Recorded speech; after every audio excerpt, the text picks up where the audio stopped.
going on, Conscious Crew? We have been working our asses off for the past 48 hours.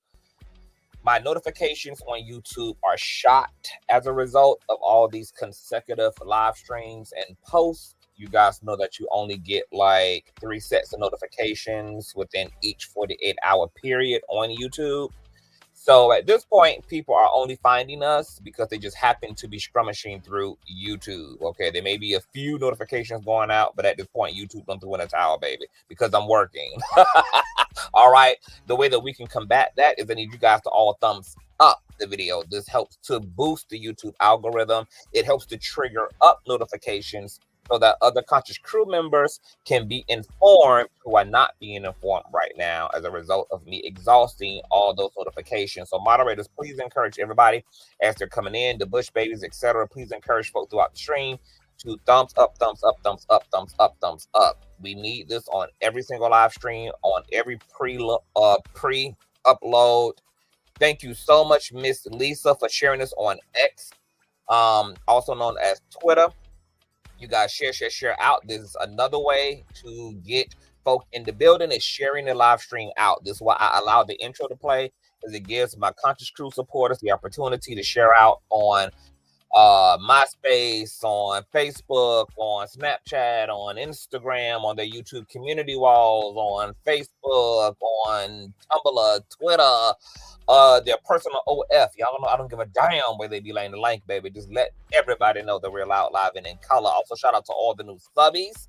If you're new here, definitely subscribe. We do it all here: politics, religion, sociology, spirituality, celebrity news, and gossip. There's nothing that we don't get into. We are a multifaceted, multi-purpose platform, which is why even ninjas like the lead attorney, baby, got to give CTV his mother and props, okay? Because the Kang be Kangin, baby. It's undeniable on period, baby. Even the most homophobic of niggas got to give it to that nigga. Like, we ain't mad about it, baby. CTV is compelling. CTV is iconic. CTV is transcendent. I'm probably one of the only same gender loving male Black content creators who literally is this versatile and who is this well connected on social media, and who a little bit of everybody fuck with. Is quite amazing. All right. And the thing about it, we don't even be grifting. we don't gotta super chat nobody. It's a death in order to get their attention, in order to get them to see us. I don't even know if I've ever even been in a lead attorney chat, okay? But lead attorney has definitely been over here, all right? Because that's just how magnificent and iconic we are, baby. And yes, I soak in all of the vindication, baby, because, you know, I'm that shit, and we all know this. We are the shit, all right? Anyway, we're going to get into all that. Y'all, thumbs up, thumbs up, thumbs up. Set your reminder, share out. And I guess with no further ado, let's go ahead and, in fact, push on through. If I can find my old nasty intro. Oh. I know a place where you can recharge your soul. Baby, that's Consciouztv. And in the midst of brokenness, he gon' see your asshole. Baby, that's Consciouztv. You gon' heal, you gon' laugh and catch a little shade. Ooh, girl. Y'all know he be slaying, y'all better stop playing. Come hear what he's saying. Ladies and gentlemen.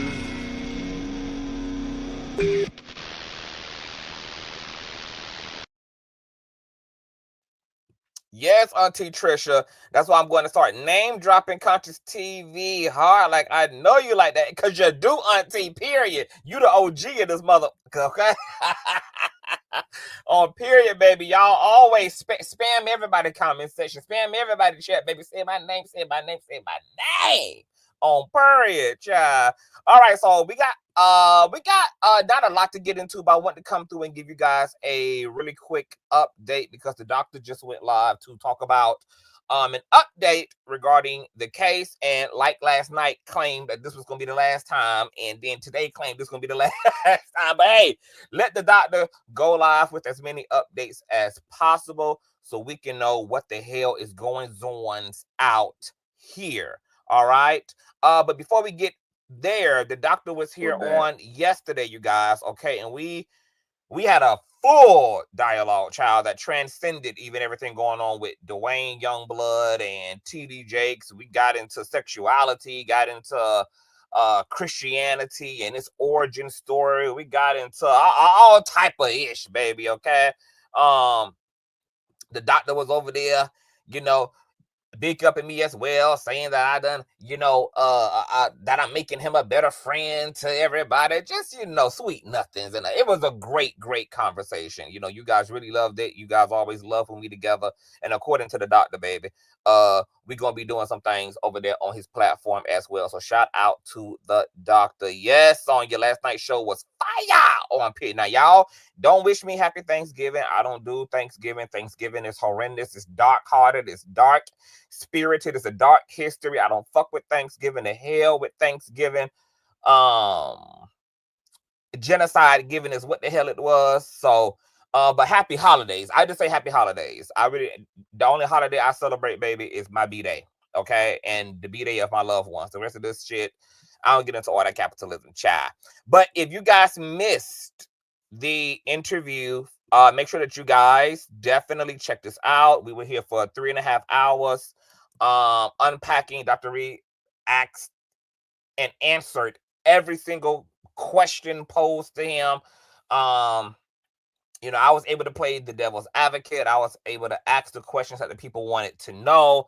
I was able to give some pushback as well. It was a very, very well-balanced interview. You don't want to miss this. I also am going to be spending the rest of the day making clips out of this interview, putting them on Instagram, putting them up on YouTube Reels. I'm also going to be making some pre-uploads about some things that Dr. Reid spoke about in the situation. He spoke on the T.S. Madison, Geo, Oliver Twix situation as well. So you're going to see some independent uploads, all of that good jazz. So yeah, this is a thank you, for y'all Thanksgiving, since y'all like to celebrate, child. Matter of fact, I'm going to also go ahead and throw the link in the chat, and you guys can put that in your watch later playlist and thumbs that up and all of that good jazz.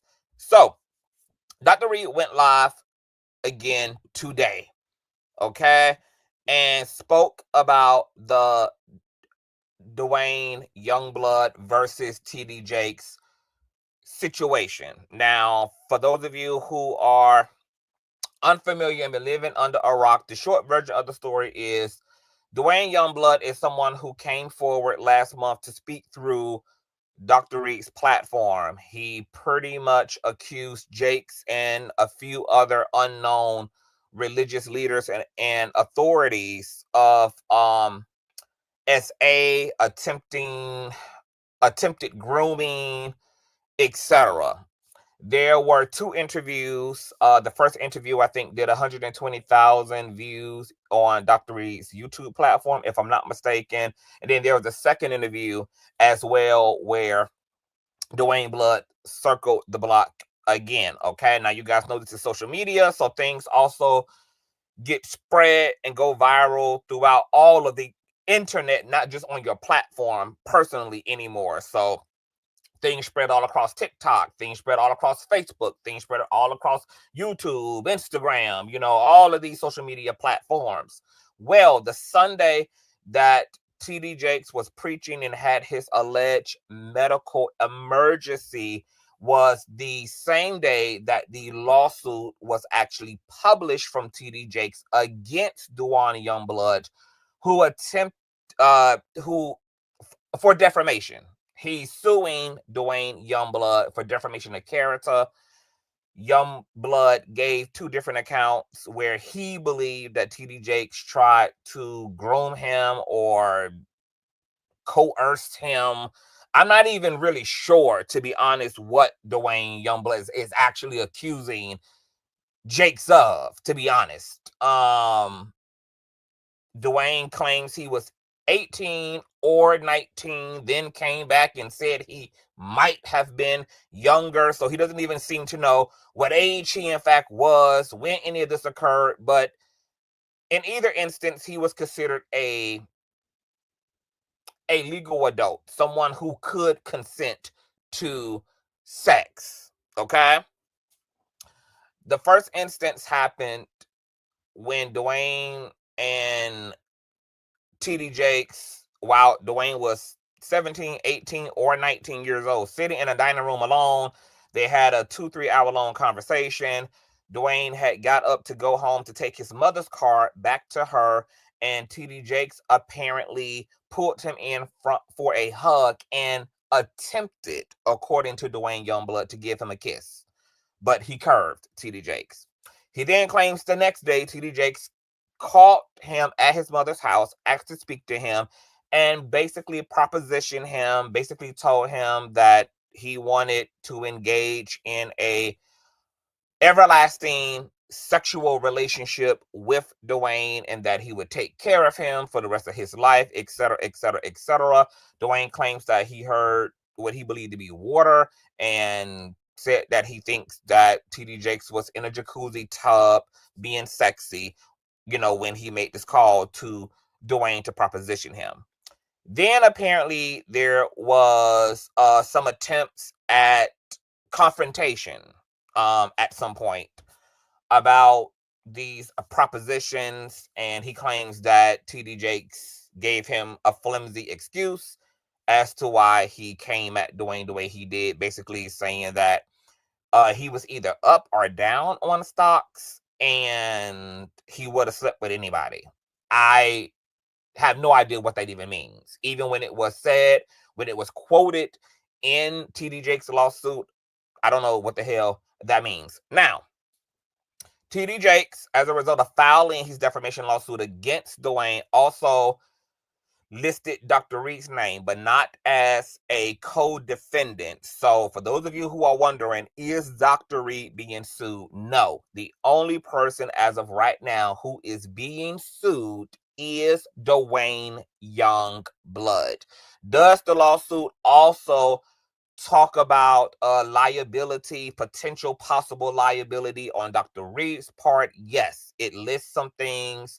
It cites some quotes from Dr. Reid's interview, and the lawsuit stated that it's willing to re-amend the complaint to include possibly Dr. Reid and or the problematic attorney that is representing Youngblood, which is the infamous Tyrone Blackburn. I'm not even going to go in on Tyrone Blackburn again, girl, because I did all that yesterday, child. Y'all know how I feel about the Gloria Allreds and the Tyrone Blackburns of the legal system, child.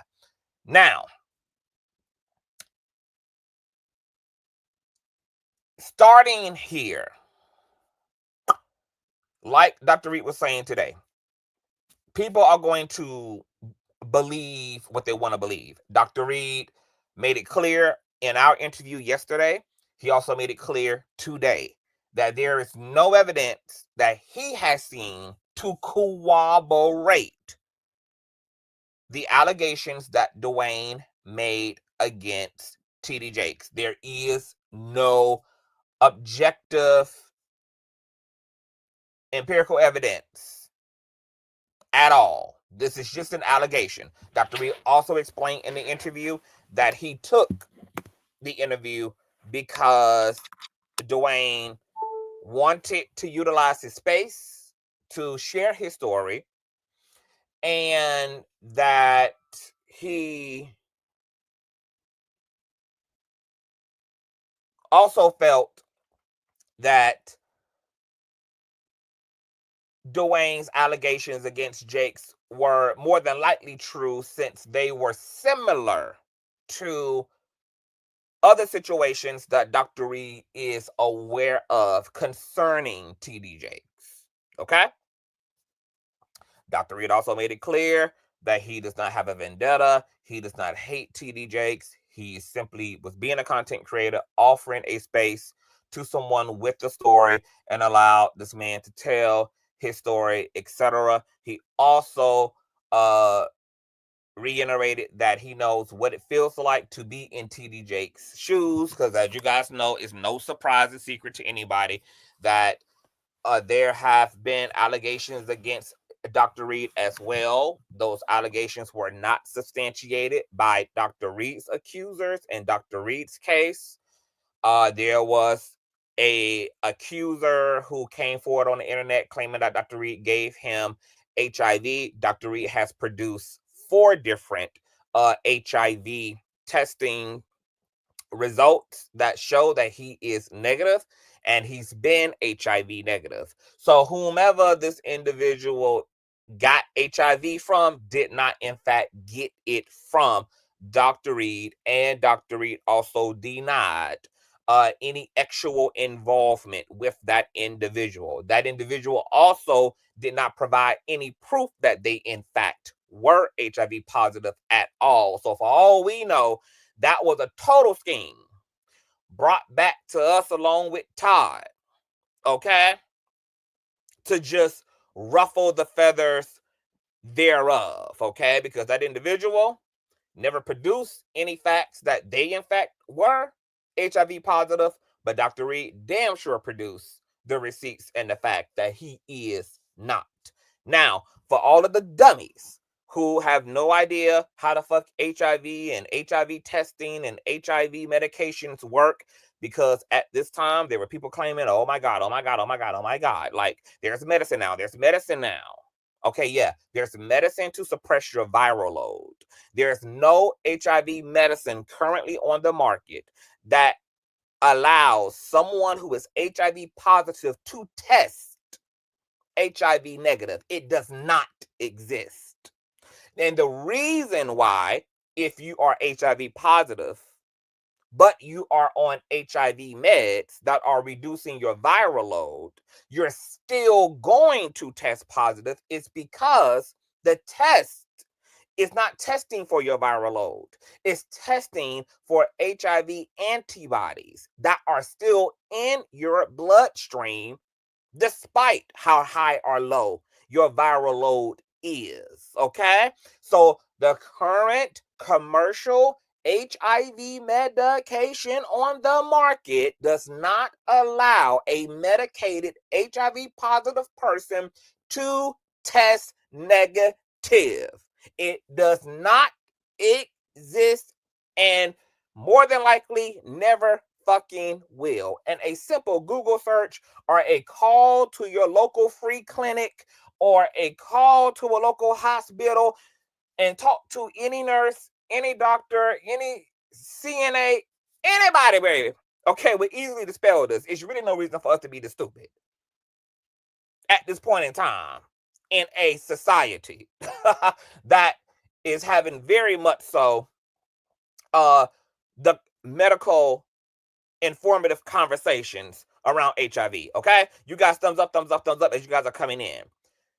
Then there was another accuser who also came forward and claimed that he had been touched or fondled, etc. when he was a minor. And just like in Youngblood's case with TD Jakes, that accuser changed their damn age 3-4 damn different times.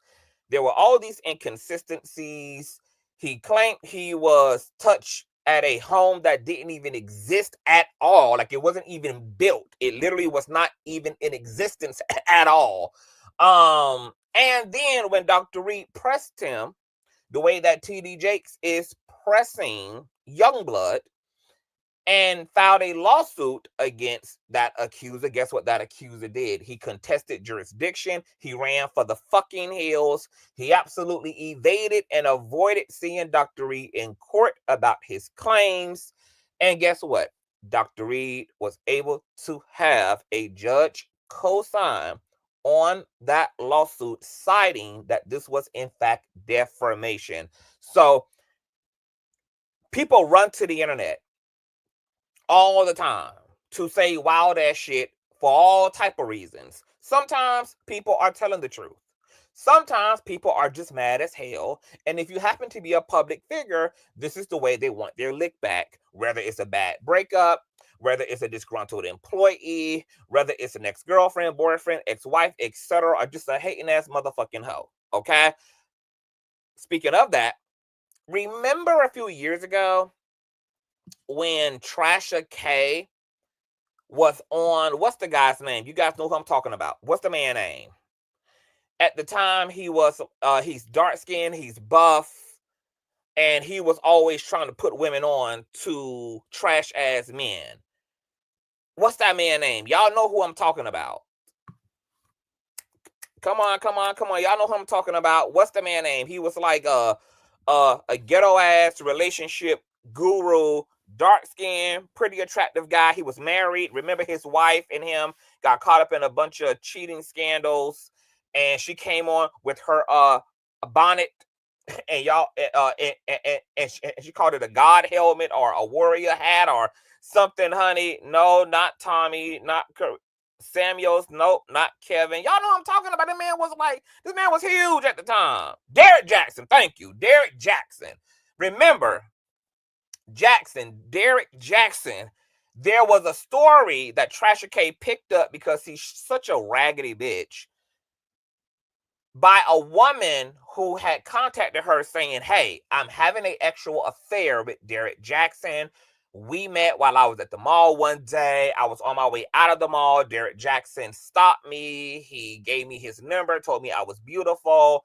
This woman claimed that she was a nurse and that her and Derek would fuck in the parking lot of the hospital, etc. Trasher K took the woman's narrative serious against Derek Jackson, started commentating on the story, and then kaboom, that woman came forward and said, bitch, I lied. I don't even know Derek Jackson. I just contacted you to prove that you are a content creator who has zero integrity. You are a fucking liar, and that you would do anything for a goddamn Klondike bar, bitch. Okay? And Unhinged was gagged, baby. We were gagging down. So when I say that all type of games get played when it comes to the internet, you cannot believe everything that you hear, and everything always obviously needs to be well vetted and undergo a due processing. Okay, because social media is wow, bitch. It is literally wow. And you have to go case by case. Case by case. Yeah, the girl lied. Remember, it all came out. We talked about it. Trasher was gagged. She tried to play it off like, whatever. It was so fucking funny. Like, gagged her live. Like, literally embarrassed Trasher K. Like, humiliated her. Proved that she does not operate with integrity. She does not vet her stories. And it's proved, how anybody can come to the internet and tell a story. Okay.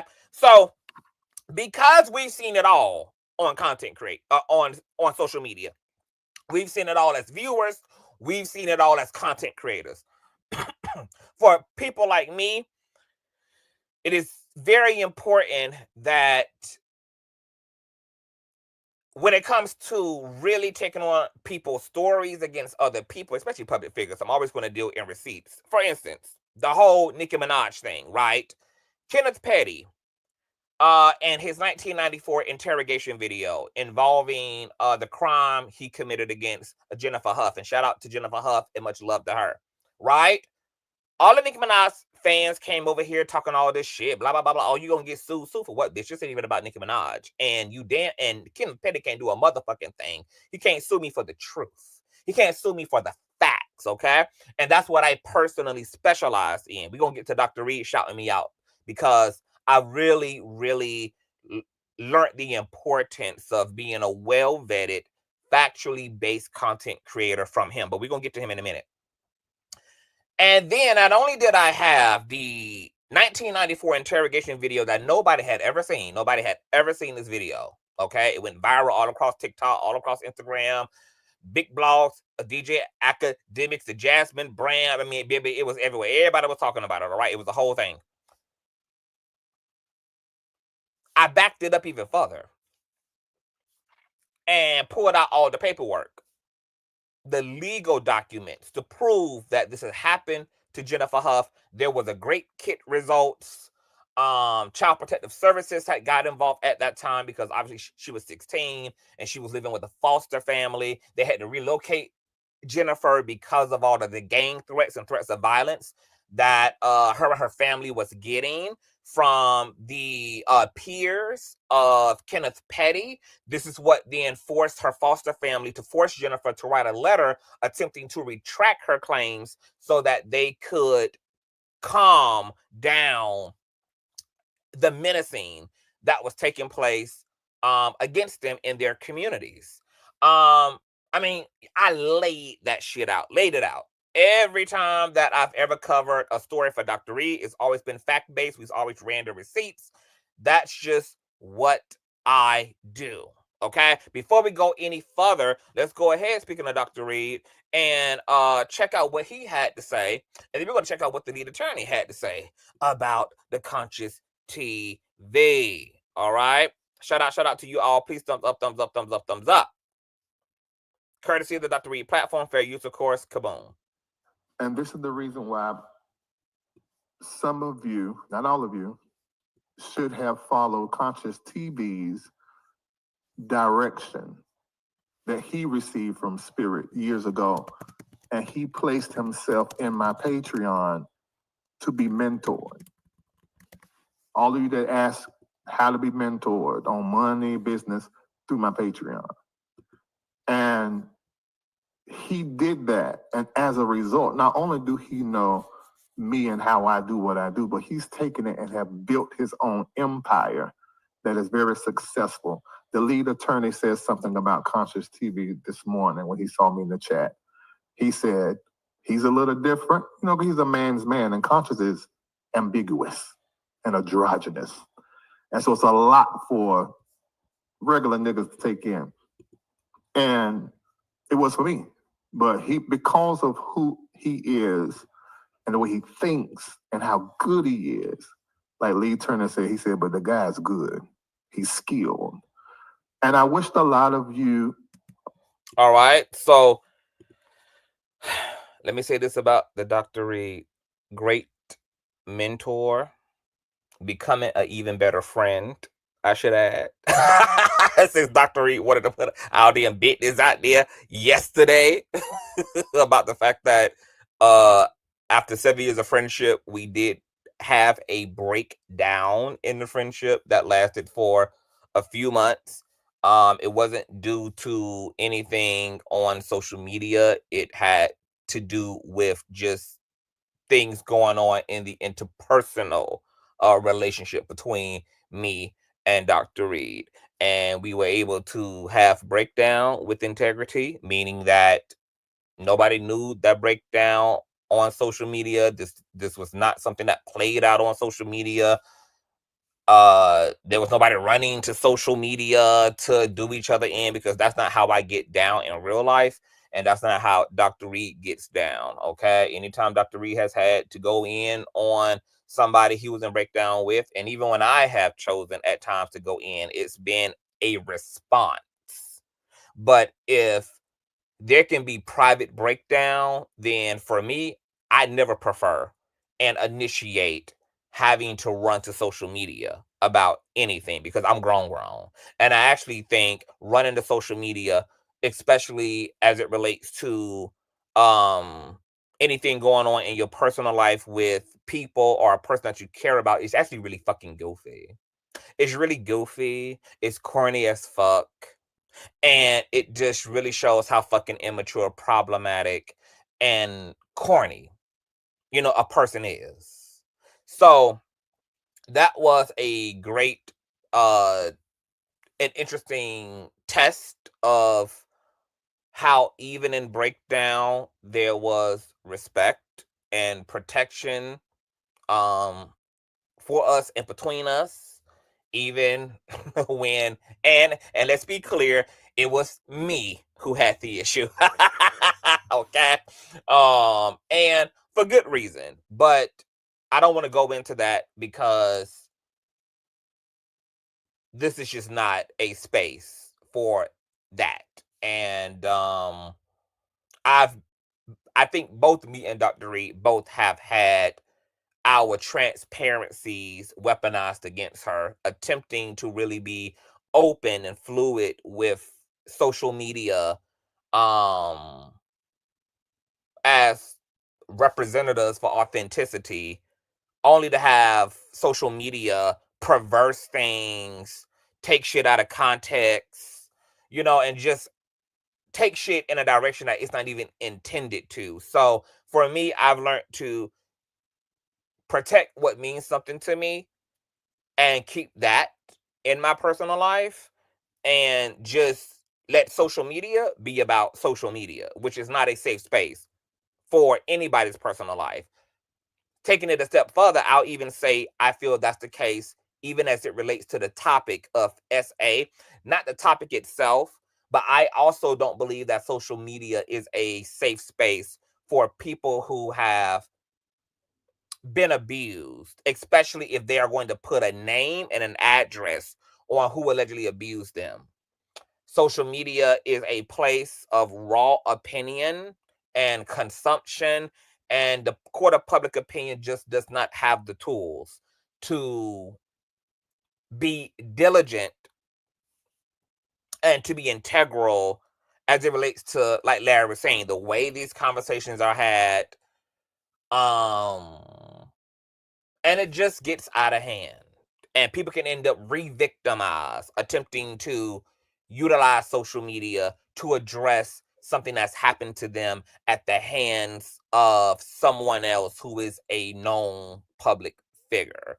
So I really just think that anybody who's had these experiences, who's looking for some type of justice, should always first and foremost consult with their lawyers, file whatever civil or criminal suits you have to, and maybe deal with social media at the end where your case has come to conclusion. Maybe there's been a favorable verdict for you, and then you have more ground to stand on that makes it hard for social media to contest, because people are going to be critical thinkers.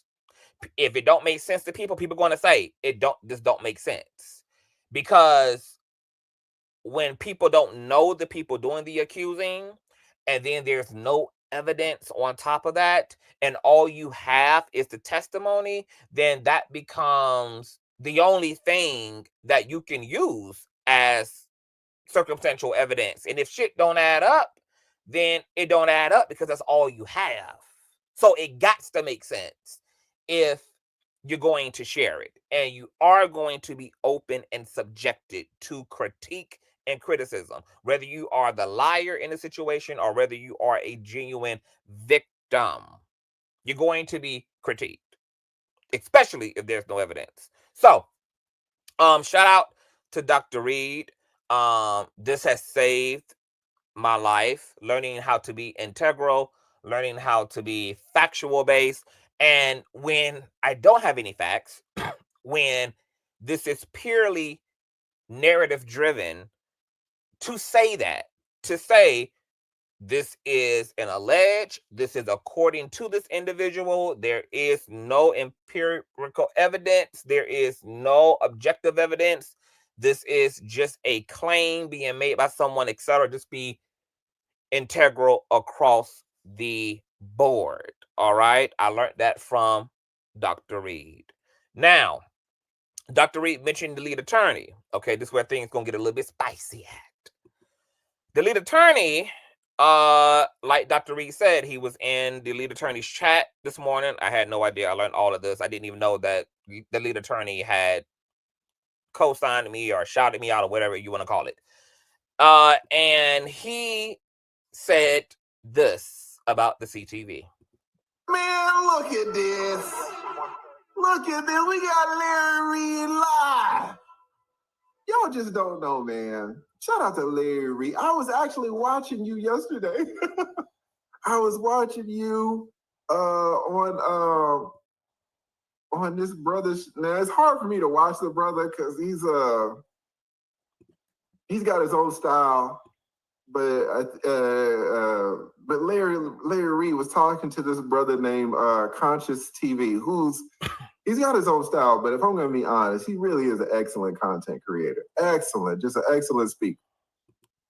And there's something going on with TD Jakes. Now, since the lead attorney wanted to give me a backhanded compliment You know, it was a compliment wrapped up in contention. So what I'm going to do is put my thank you inside of a contentious bun as well. Okay? The lead attorney, baby, you are too old. And you damn sure fall too bald to still be at any level uncomfortable by another grown ass man's autonomy and personal aesthetic. You are too grown, and allegedly you're too educated. And I would expect that a man of your caliber would actually be a bit more cultured than what you actually are. You know, I was low key a little shooketh that you really have a passport bros mentality. And the thing about it is that Dr. Reid said, you know, the lead attorney is a man's man. The reality is that the lead attorney is actually considered to be very feminine. I think I've even heard the lead attorney actually say, comparatively speaking, you know, there are definitely men way more masculine than him. He's not even the embodiment. He's not even the representation of testosterone his damn self, okay? And I don't even know why the lead attorney was acting like he had to search for my name, because, bro, you've been in this chat with everybody else. And you've been welcomed here. You've been shouted out here. You know exactly who I am. And I'm also going to assume that what you find to truly possibly be difficult to look at is all of this, okay? I can only imagine what happens between your legs, sir. Yes, when you have to just watch all of this. But see, that's not about me, lead attorney. Whatever your dis-ease is with, as Larry said, an androgynous, and what I'm going to say, explicitly gorgeous hybrid of an individual who knows how to embody all of the perfect qualities, physically, emotionally, intellectually, of that of female and that of male.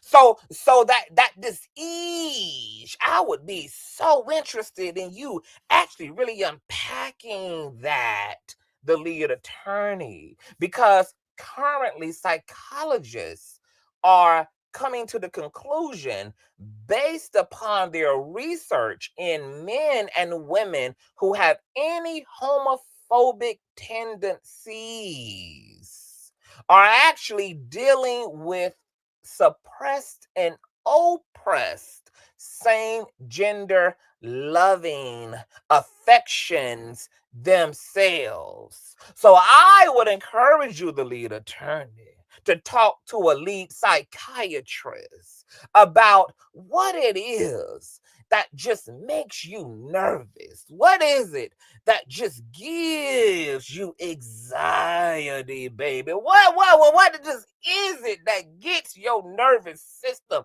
tangling and rocking when you looking at CTV, baby? Why is it that you got to close your eyes and start praying to the Father, Son, and the Holy damn daughter, baby? Because I understand and have been told by many of men just like you that I am the modern day Prince, baby.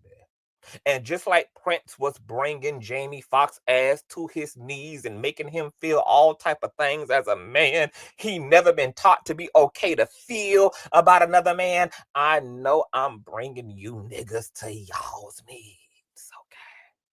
Down to your knees, baby. Okay? And it's okay, the lead attorney. I want you to take the meat, no pun intended here, okay? And leave the bone, even more, no pun intended here, of what I'm saying. And understand that I'm encouraging you. to wrestle with your dis-ease. Wrestle with your wrestle with that which you are struggling with, my brother. You got to wrestle with that thing. You got to wrestle it down, the lead attorney. You got to, you baby, don't sit over there. And don't you dare resist being swallowed up, the lead attorney. You be over there just scared to be swallowed in the name of Jakes. The lead attorney, have you ever been swallowed up just looking at CTV? Make you contemplate being swallowed by the great gulf, baby. You refuse to go where your mind, without full permit, has ever been allowed to go in your life. I'm encouraging you, the lead attorney, to take a walk on the wild side, baby. For all I know, you might already be walking a tightrope and already done thrown that legal bussy in a circle a few times or two, but you can't get that Christian Western indoctrination out your mind to set you in your bussy free, baby. I'm telling you, it's okay in 2024, the lead attorney. It's okay, baby, to lay that personal judgment on down, baby, and entitle yourself to do what it is you want to do, because it's in fact what, according to patriarchy, a man's motherfucking world. So you better act like it, nigga. What I'm also gonna say, while I'm here, that is. While I'm here, what's going on, Sunky? Hey, boo. Hey, Sunky Angel. Y'all make sure to subscribe and follow my bitch, Sunky Pro, baby. Oh, Instagram, girl. Got all the tunes, honey, okay? And it's still Team Kamala at the top and Donald Trump at the bottom, okay? Shout out to my boo, Lady Spock in that building. Hey, love. Also want to say this, lead attorney.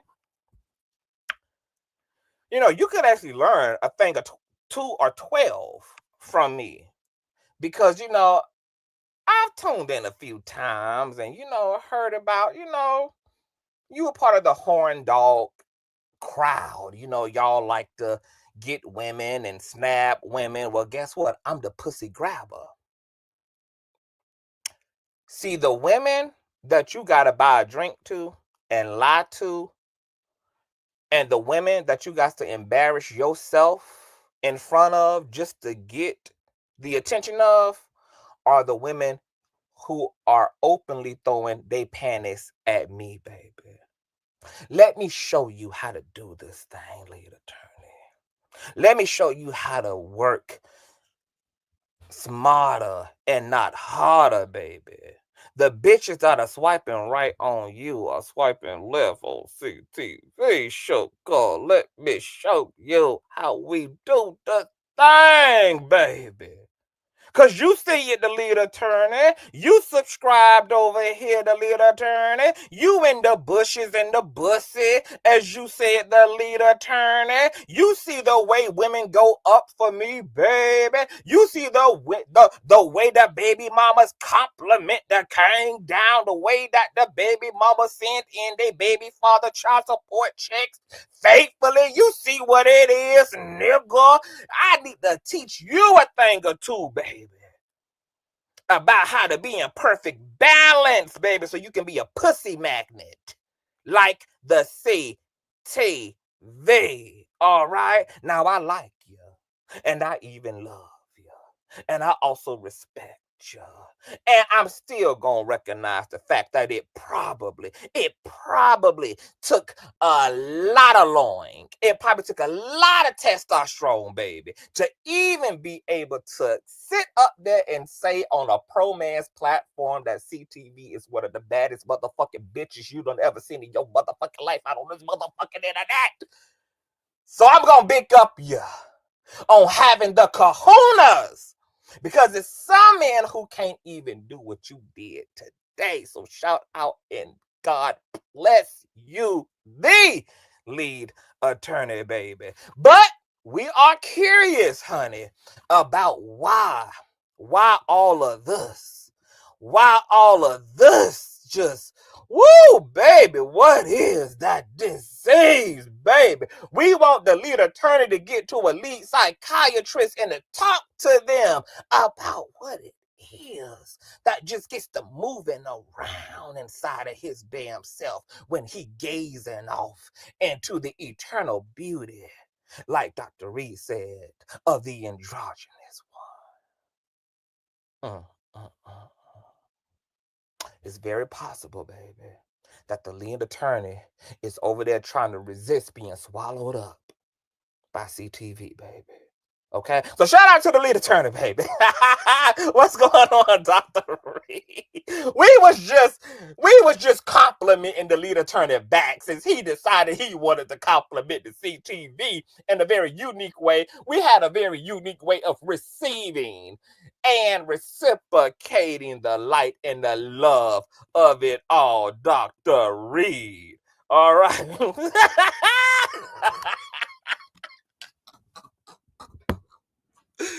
Yeah, because it is one hell of a hump day, baby. Now, after we done shut the job up here, y'all.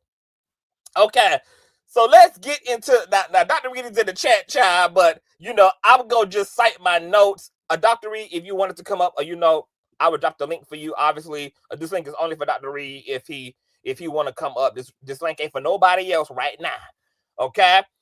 But let's get into what Dr. Reid had to say in his live. And I'm glad he's here, just in case I get anything wrong, which I typically don't. Okay, so Dr. Reid said that he spoke to members of both TD Jakes and Duane Youngblood's team. Okay, he spoke to members of both of their teams. He said that he reiterated, like he did in our interview yesterday, he reiterated it today, that he has zero proof as it relates to the allegations that Duane Youngblood made against Jakes, okay? He has not seen proof in Duane Youngblood's case, all right? He also said that he doesn't want to speak to Duane Youngblood right now while he is navigating this. Now, I did want Dr. Reid to expound a little bit upon that. Go, Gigi. So, do I like girls? That's an interesting question. I want to say yes, but with stipulations.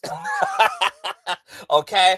I did experiment with my sexuality the last 2-3 years. I have had sexual experiences with women. I enjoyed myself. They enjoyed themselves even more. And I was able to understand that there are women that I am able to connect with in that way. That is not generally the case, though. So I'm not somebody who just looks at women and it's like, oh yeah, I want to hit that, I want to marry that, etc. Okay, no. But depending on the situation, depending on the energy, depending on the relationship, there can be opportunity and potential for things to move beyond a platonic state. But generally, I am attracted to men, but even that is going extinct. I actually feel like I'm evolving into asexuality. I'm not really attracted to anybody anymore. Not sexually, not romantically. I'm just not attracted to people in that way. So that's going to be an interesting journey for me. This is the last probably 2 years of my life has been the most like non-sexually active I've ever been. I think this year I've only been sensual with one person, and even that wasn't even a full ass experience.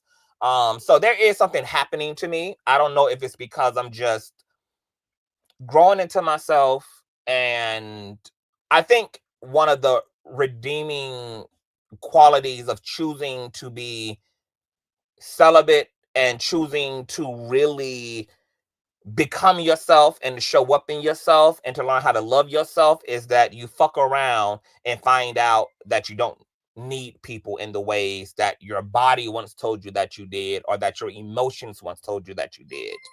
You really learn how to master those needs and those energies. Being single allows you to take the time to get to the bottom line even of what your urges are, because at surface level we consider them, you know, we take it as horny, but that's not always the context. Sometimes sexuality and sexual expression is the result of creative energy that is being harnessed but being restrained sexually. Sometimes it is really just a need for intimacy, something that we have falsely attributed to sex. Sex is not the only form of intimacy. There's emotional intimacy, there's spiritual intimacy, there's mental intimacy, there's ways in which you can connect to your craft and your passion, ways you can connect to God that draws out, and religious people know this, spiritual people know this, that draws out immense intimacy as well. So I've learned how to achieve connection and to have expression with sexual energy in other ways aside from it being personified through romance and or sexuality itself. So there's all of that. Dr. Reid says sexuality and spirituality is so connected, there aren't many people to be sexual with because few are spiritual enough for that experience. And that's where I am.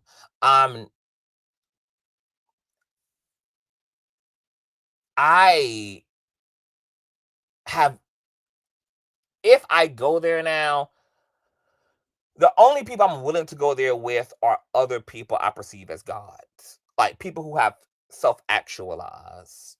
I am not laying down with layman's people ever again. Those days are gone. I am not, and no matter how aesthetically attractive you are, it doesn't matter. I don't care about any of that. That spiritual faculty, that maturity, that inner standing and inner awareness, those are the things that I am so deeply impressed by because they're so rare. They're such a rare find in human beings. That is what turns me on now. And like Larry Reid said, because there's very few people that are encompassing of that, I'm not finding people that I feel compelled to date and or to even be sexual with. And I'm actually fine with that because I'm happy regardless. So yeah. All right. How the hell did we segue into that? See, team too much. This is a master class in sexual behavior and conduct amongst the elevated. And see, these are the things that Larry Reid is going to be bringing me to his platform to talk about. always end up somewhere in another damn continent, starting off with one thing, talking about some other shit. But yes, substantive, very dynamic, multi-layered conversation as it relates to sexuality, sexual expression, etc. Everybody blowing me up. God damn. Okay, all right. So back to Dr. Oh, so Dr. Reid, I don't know if you can take the time in the chat to because I was curious to know what you meant when you said that you are choosing not to speak to or engage with Duane Youngblood while he's navigating this life. What does that exactly mean? I wanted you to kind of expound upon that when you were speaking about it on your platform. Does that mean? Yeah, I just don't know what that means. So if you can just like elaborate what exactly you meant by that. And you guys thumbs up the video. Please share. Okay. Dr. Reid also said that, oh, well, Dr. Reid is actually here. All right, you guys.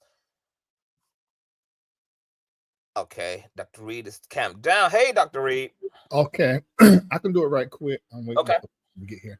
But we definitely gonna do that sexual behavior and conduct among the elevated and make that something we do in Patreon. Yes. Anyway, what I meant by that is I don't want to talk to him about the case. We're texting right now about Trump and the election. So not that I don't want to talk to him at all. I just don't want. I mean, like I talked to Manessa. last week, but when it was, but we're not discussing those things. That's what I meant. I don't want to be in that kind of conversation with him. Right. Yeah, because and plus that's a lot. I mean, you know how it feels to be talked about and dragged online, and I do too. And everybody like to do the dragging. Yeah, everybody ain't built for it though. They just ain't built.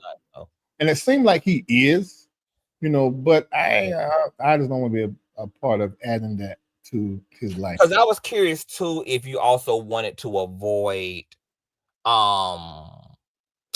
making it appear in any way, even accidentally, like you were influencing anything, right? You were contributing to anything in that way. Yeah, or that I'm taking anybody's side, right? Because I'm not in just Duane and what's them. I'm really not on nobody's side. I'm on the side of what is right and what can be proven. Right. And right now, what is right is these three preachers that done what they did to Duane Youngblood are responsible on some level of him being introduced to sexuality, in my opinion, inappropriately. And he sort of built his sexuality around that, even including with how him and his wife got together, which I think he need to talk about that too. But yeah, I think that's the conversation. That's the conversation that I was interested in, and I was actually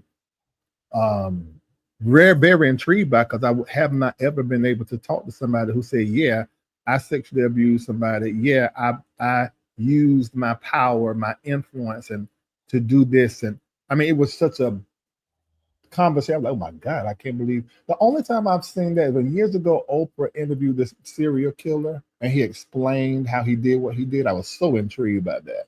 So this for me was sort of the same, because I said, but you took. I'm gonna tell you the other time that I saw that too. Not to interrupt, is when Oprah or Ozympha Winfrey had put her Monique's brother on stage, and he did not refuse either that he had abused Monique ancestrally. He even, I think, apologized and spoke about those things. But I want to say this to you, Dr. Reid, because I like you, I can't lie. I don't believe Duane. I do know there are definitely things that are true about TD Jakes. I just don't believe the things that Duane is alleging it is true about Jakes. And I also dealt with people saying that in the chat too, like, oh, Duane has been open. It was hard to not say what I'm about to say again, which is that as noble as that looks on the surface, is not, because he's a registered sex offender. He honestly almost at this point has no choice but to actually embrace it, because it's not like he's speaking about something that's private and something that is not known. A simple Google search brings up these allegations first and foremost against, and these convictions against him, and he has to register annually a year. So him being open, it was like, I mean, yeah, you would look stupid to not be, really. I mean, you can't really even avoid that elephant in the room, because it's literally in the room with all of us. But yeah, but I understand that. And I was, because when I was saying earlier too, I opened up the show speaking about use and using actually you to establish why, for me, I really put a critical eye to allegations, because yeah, I do too. You know, I've seen all of this. I've seen people lie. I've seen people. Yeah, we have seen that. Like I've seen all of it. So I was just like, you know, if I didn't have these other situations that I got hard evidence for, and didn't have all these years of talking to different people, I would not. And I said this on my platform, I wouldn't have even done this story. Yeah, because there was nothing but a story and was no evidence. But it's really the other stuff that really made me like, okay, I'm gonna go ahead and give this a chance. And plus, I sat on it for almost a year. contemplating it, whether I should do it or not. Mm-hmm. Oh yeah. Now, because I know we kind of had discussed this too, right? That obviously, like TD Jakes, like any other like public figure or religious individual, is somebody who has, because he's doing community work, there are so many people throughout his life that can attest to proximity, but does it necessarily mean that everybody who had proximity who makes a claim is making a claim just because even those claims may be true in other instances? Mm-hmm. I agree with all that. I mean, I'm the same way. I'm very skeptical when somebody tells a story, especially because I've been on the other side of the line. You know, so I am very skeptical when it comes to that. But as I said, it was the other stories that made me believe, and that helped me believe him. Yeah.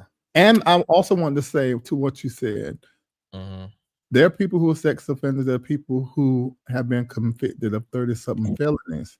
Yeah. And they run for president like it don't exist, and they don't even acknowledge it. So there is a world where people know that what they have done is public and it's all over everything with the evidence and full conviction, and they still don't be open to having conversations where you can even question them about it and talk about it. So I think that's what people meant, but maybe people meant something different. But I think that's what people meant, because he gave us an opportunity to talk to somebody guilty of something so heinous. But I'm gonna tell you the other thing that bothers me about that is that same admission was happening in the context of accusing someone else. And what it came off as for a lot of people, like it does for TD Jakes in his lawsuit, which is that this is an opportunity for you to still, even in talking about your crimes, your unbecoming behavior, in a attempt to also still deflect by producing a narrative that because I too was abused multiple times. I don't think that was done by him. That may have been done. I felt like that too. Like when I read it in the lawsuit, I said that's what I came to. I was there too. Yeah, but if you watch the interview, that was not the energy of either one of the interviews. The interview was really about him, because he has so much other stuff that happened between his dad, his sister, these other bishops, and him. Then the whole rape. I know this came up for me just talking to him. He wasn't even leading with all of his pain. I dug into his life story and asked about these things, and he just ratted it off like it wasn't nothing. I'm saying, wait a minute. And I see somebody in the chat said, I don't think he's healed. I don't either. It's too much trauma from what he just told us, and there may be more. I don't think he's been in therapy for 5 years, I think he is.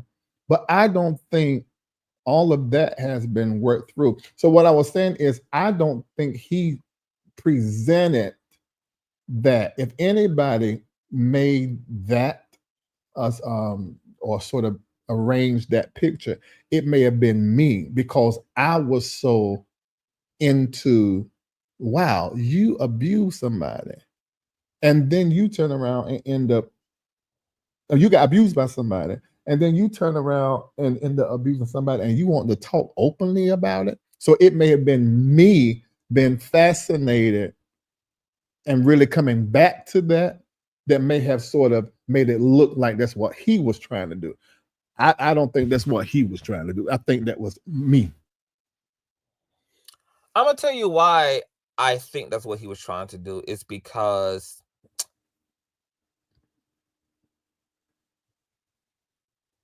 why did it take latching on to TD Jakes to have a very open, so-called authentic, transparent conversation about all of this? And if Jakes didn't exist, would he even be here at all, sharing his alleged truth? Yes. Because I agreed to. Well, see, Jakes, I did not know Jakes was a part of this until as time went along. I think the second phone conversation from prison, when he just began to tell his story, and I had to dig it out. I said, wait a minute, higher ground. I said, ain't Bishop Jakes? Because I know them. because they would be headquartered and have their events in North Carolina. So I said, ain't that? He said, yeah. I said, would anything happen with him? Yeah. I'm like, oh Lord. You know, so I promise you, I know what it looks like. And I think that may have been me because I was so intrigued with him being abused and then turn around and abuse it and then been open to talk about it. Even behind the scene, he was not leading with Jakes or any of these preachers. He was leading with all of that unprocessed pain. But maybe that was his way to play me. I don't know. But I'm struggling in so many ways with this because, like I said earlier, I don't even know what he's accusing Jakes of. You were a legal adult at the time that TD Jakes made his passes at you, and they weren't even successful. And living in a culture where men traditionally chase and pursue until you give them a objective, get out my face and get away from me with this, Apollo. You know, until you give them a stop. I mean, most men are going to shoot their shot. I mean, like it's not uncommon for people to be shooting their shot, and it's not like he is like 8 years old. Like he is 18, 19, but then people say he came back and tried to allude he was younger, and then that even bothered me too because I'm like, he didn't do that. Okay, he didn't do that. Okay, because people were saying he came back and alluded he might have been 17 or might have been younger. And so I'm just like, okay, so you're establishing you were a man, you were a young man, but a man nonetheless, an adult nonetheless, and TD Jakes made his pass. Now, people can argue, right, that Jakes as an evangelist or whatever title he had at that point in time, that it was morally or ethically a problem for him to be chasing after anybody, especially if he was married or whatever, or him being a pastor, he just shouldn't have been, you know, like whatever people can argue. But all that's arguable and it's subjective. So then when I just strip it down to what's being said, I'm like, I don't. What are you trying to say? Because this story kind of it fails in something. Like it's loosely interpreted, like all of Jake's behavior. I don't know. It's something. It's just okay. You tell me, what is he accusing Jakes of exactly? Like what is the actual accusation here? Like what is the thing? Because I think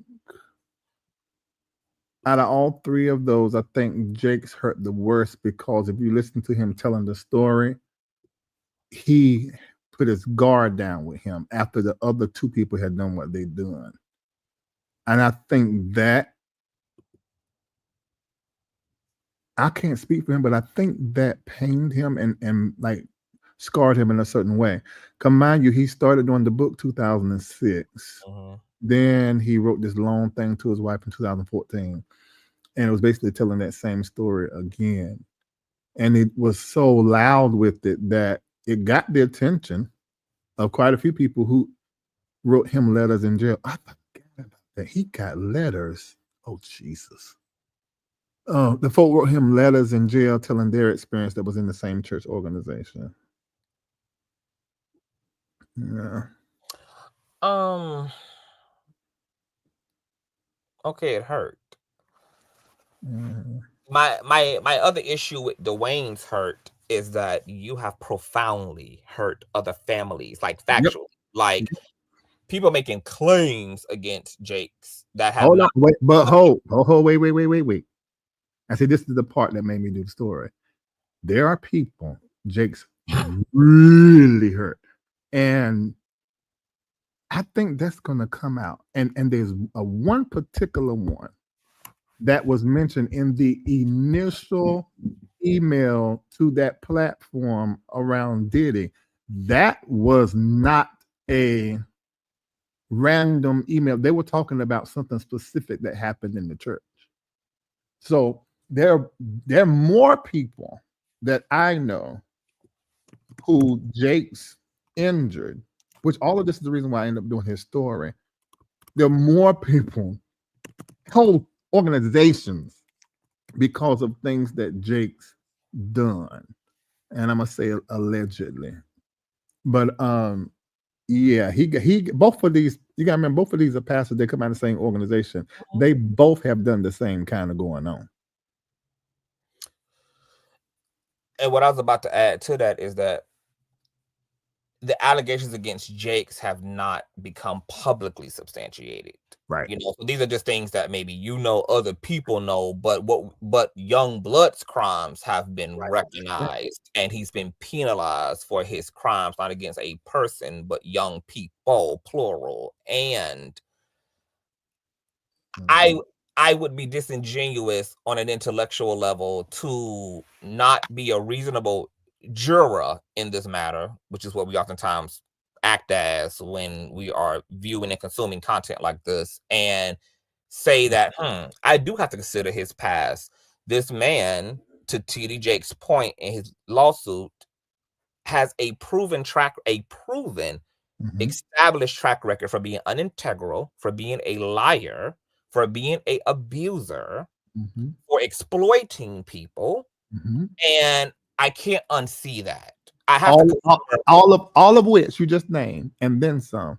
I know Jakes is guilty of. So from my standpoint, now you see the reason why I took the interview. Yeah, I understand why you did it. But I also but even you had to say, I haven't seen proof in hell yeah. Case. I know there's proof of things in other people's case. And so in dealing with Duane's case, that's what for me is like, okay, you are coming in here with a fucked up character. And yes, I've heard things about Jakes. I've been told things about Jakes. Yeah. But Jakes has not been factually incriminated publicly for me to stand on that square against Jakes. But if Duane, he's objectively been found guilty and penalized. And I have to consider, especially in the world of content creating and all things, that we have seen on social media, if Duane is grifting or embellishing this proximity to TD Jakes for the sake of what could be a alleged shakedown, because that's also what TD Jakes' complaint is alleging, that there was literal attempts at blackmail. And we all know that it's typical legal protocol for parties to go back and forth. But like the lawsuit says, that there's also a fine line between negotiating and parties figuring out stipulations and how to resolve this amicably, and somebody literally attempting blackmail and extortion. Like those things, extortion and blackmail does not happen. That's not a part of legal protocol. Like there's legal definition and space for negotiation, but not blackmail. So I'm like, okay, you got that aspect. And then you just have, for me, the issue of integrity. I don't know how much I can give to someone coming in as a two-time convicted felon who has to register and abuse multiple minors factually. I'm like, but what if you find out? What you find out that the difference between Duane and Jakes is that Jakes wasn't caught, Duane was. Okay, say that again. What if the only difference between Duane and Jakes is that Jakes was able to pay his way out of convictions and Duane wasn't? I mean, they are the same in principle, and I think that's the thing for me. Like, if I'm provided the information, like if I can see the evidence, then I can incorporate that. But because I haven't bear witness to, I can't, I don't have a ground. I mean, like I said earlier, like we know that you don't lie. But we're not even dealing with because I know that there are a lot of people who are like coangling Jakes into like all these other people. But for me, I guess I'm just strictly dealing with the Youngblood. Me too. Jakes situation. So these content creators don't know how to do what we do. Right. So in this isolated incident, I'm like, okay, there's not there's no evidence to support this. Is going to be one person's word or another person's word, of course. And that's why Duane is going to need all the other people that I guess have provable factual cases that can be substantiated in order to help him to build his case. But even with that, right, we also just established in this conversation, though, that just because it might have been true for 4 other people still doesn't mean that this happened to you, Duane. You could be lying. You could be grifting. You could be lying about proximity. And because this is going to come down to not facts, but it's going to come down to a jury who has to decide who tells the best story. Like if this is more than likely true because there's other people, or it's like, okay, so then we still not even getting to a factual verdict, even if Duane was to win, even though you're saying more than likely they're going to settle. But then even with the settlement, right, Dr. Reid, I'm just like, well, what is that going to accomplish for either side? Because this really was all for nothing, because Duane doesn't get a claim to his story anymore, and Jakes doesn't have to be held accountable for what he did. And so I'm just like, and so for me, that's the wickedness in all of this. I feel the exact, we've had this conversation before in other cases. The courts are not interested in righteousness. It's just that is wicked. It's wicked. It's wicked. Because there is not really, because the reality is, if you got enough money, you can pay somebody to be quiet, whether that's outside of court or through the court. Because that's really what this will be. If he accepts payment, he cannot speak unless he's subpoenaed by a court to speak. Otherwise, he can't ever talk. But does that make everything right? No, it doesn't. So the courts are not really in redemptive work. They're in penal work. Yeah. Facts. So penal. What did I say? You probably say both. Okay. So then from your perspective, right, because you believe that there's going to be a mediation, so then how are you going to interpret that? And do you feel like, damn, like, should Duane take that? Because no, it's not going to do him. I don't know if this is going to.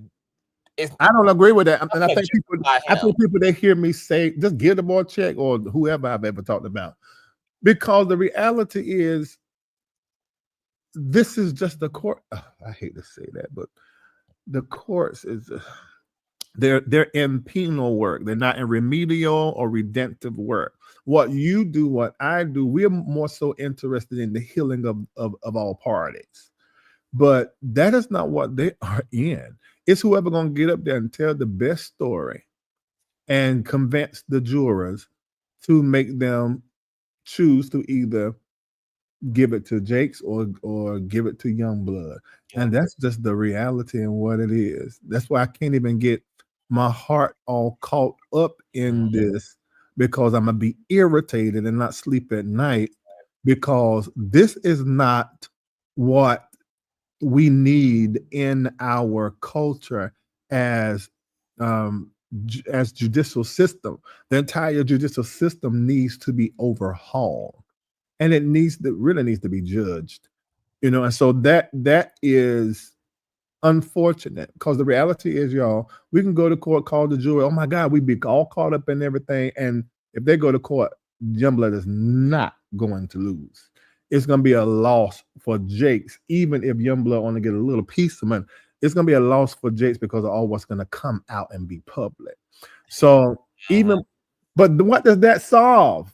I mean, nothing. I was saying in your chat too. I was saying in your chat that this if this plays out, this is going to be a absolute blood bath on both sides. Worse than blood. It'll be worse than long. Because it's clear from Jake's complaint, he is going to, like, if he got to do Duane ass in, they already lining his ass up. And as you were saying, obviously Duane is lining Jake's ass up. But like I said, even though it's going to be a bloodbath on both parties, Jakes does have more to lose in this situation.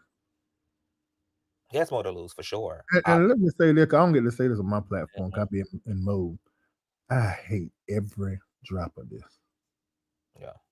I can't stand it. And if I sit there and think about it, I mean, because I know you understand my heart as relates to the whole of all of humanity. I can't stand this. Yeah. I despise it. I just hate it. But I have to do the stories when I know this was put in my lap on purpose.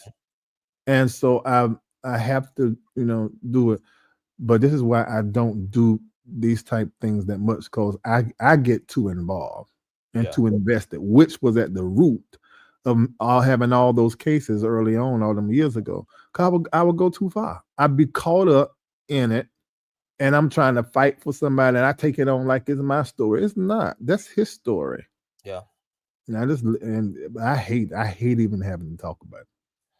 No, it's a lot, and it's complex, and everybody gets stirred up, and it's a notable topic that needs to be talked about, because we have these issues in the Black community when it comes to abuse in general, like whether it's ancestral, whether it's religiously, whether it's what, like in all these contexts, we are dealing with the issue of denial and a lack of justice and space for victimhood, and maybe even a space, because I know you also tried to carve out a space even for the abusers to be able to kind of humanize themselves and speak, which is why I can see why you had Youngblood on as well, and you found his willingness to speak as allegedly transparent as he can about. Listen, I asked them hard questions. I said, so you been to tell me the mama told you what was in her son's diary? You take that, and she bring the child to you. I think it was a 17-year-old dude. Bring the child to you, and then y'all in the office touching and stuff. I said that was a violation of trust. Yeah. And he said yes, I did. And that for me was worth doing the interview. Yeah. Yeah, because his story is layered. It's very, very, very layered. My other question to you was going to be, Duane, like,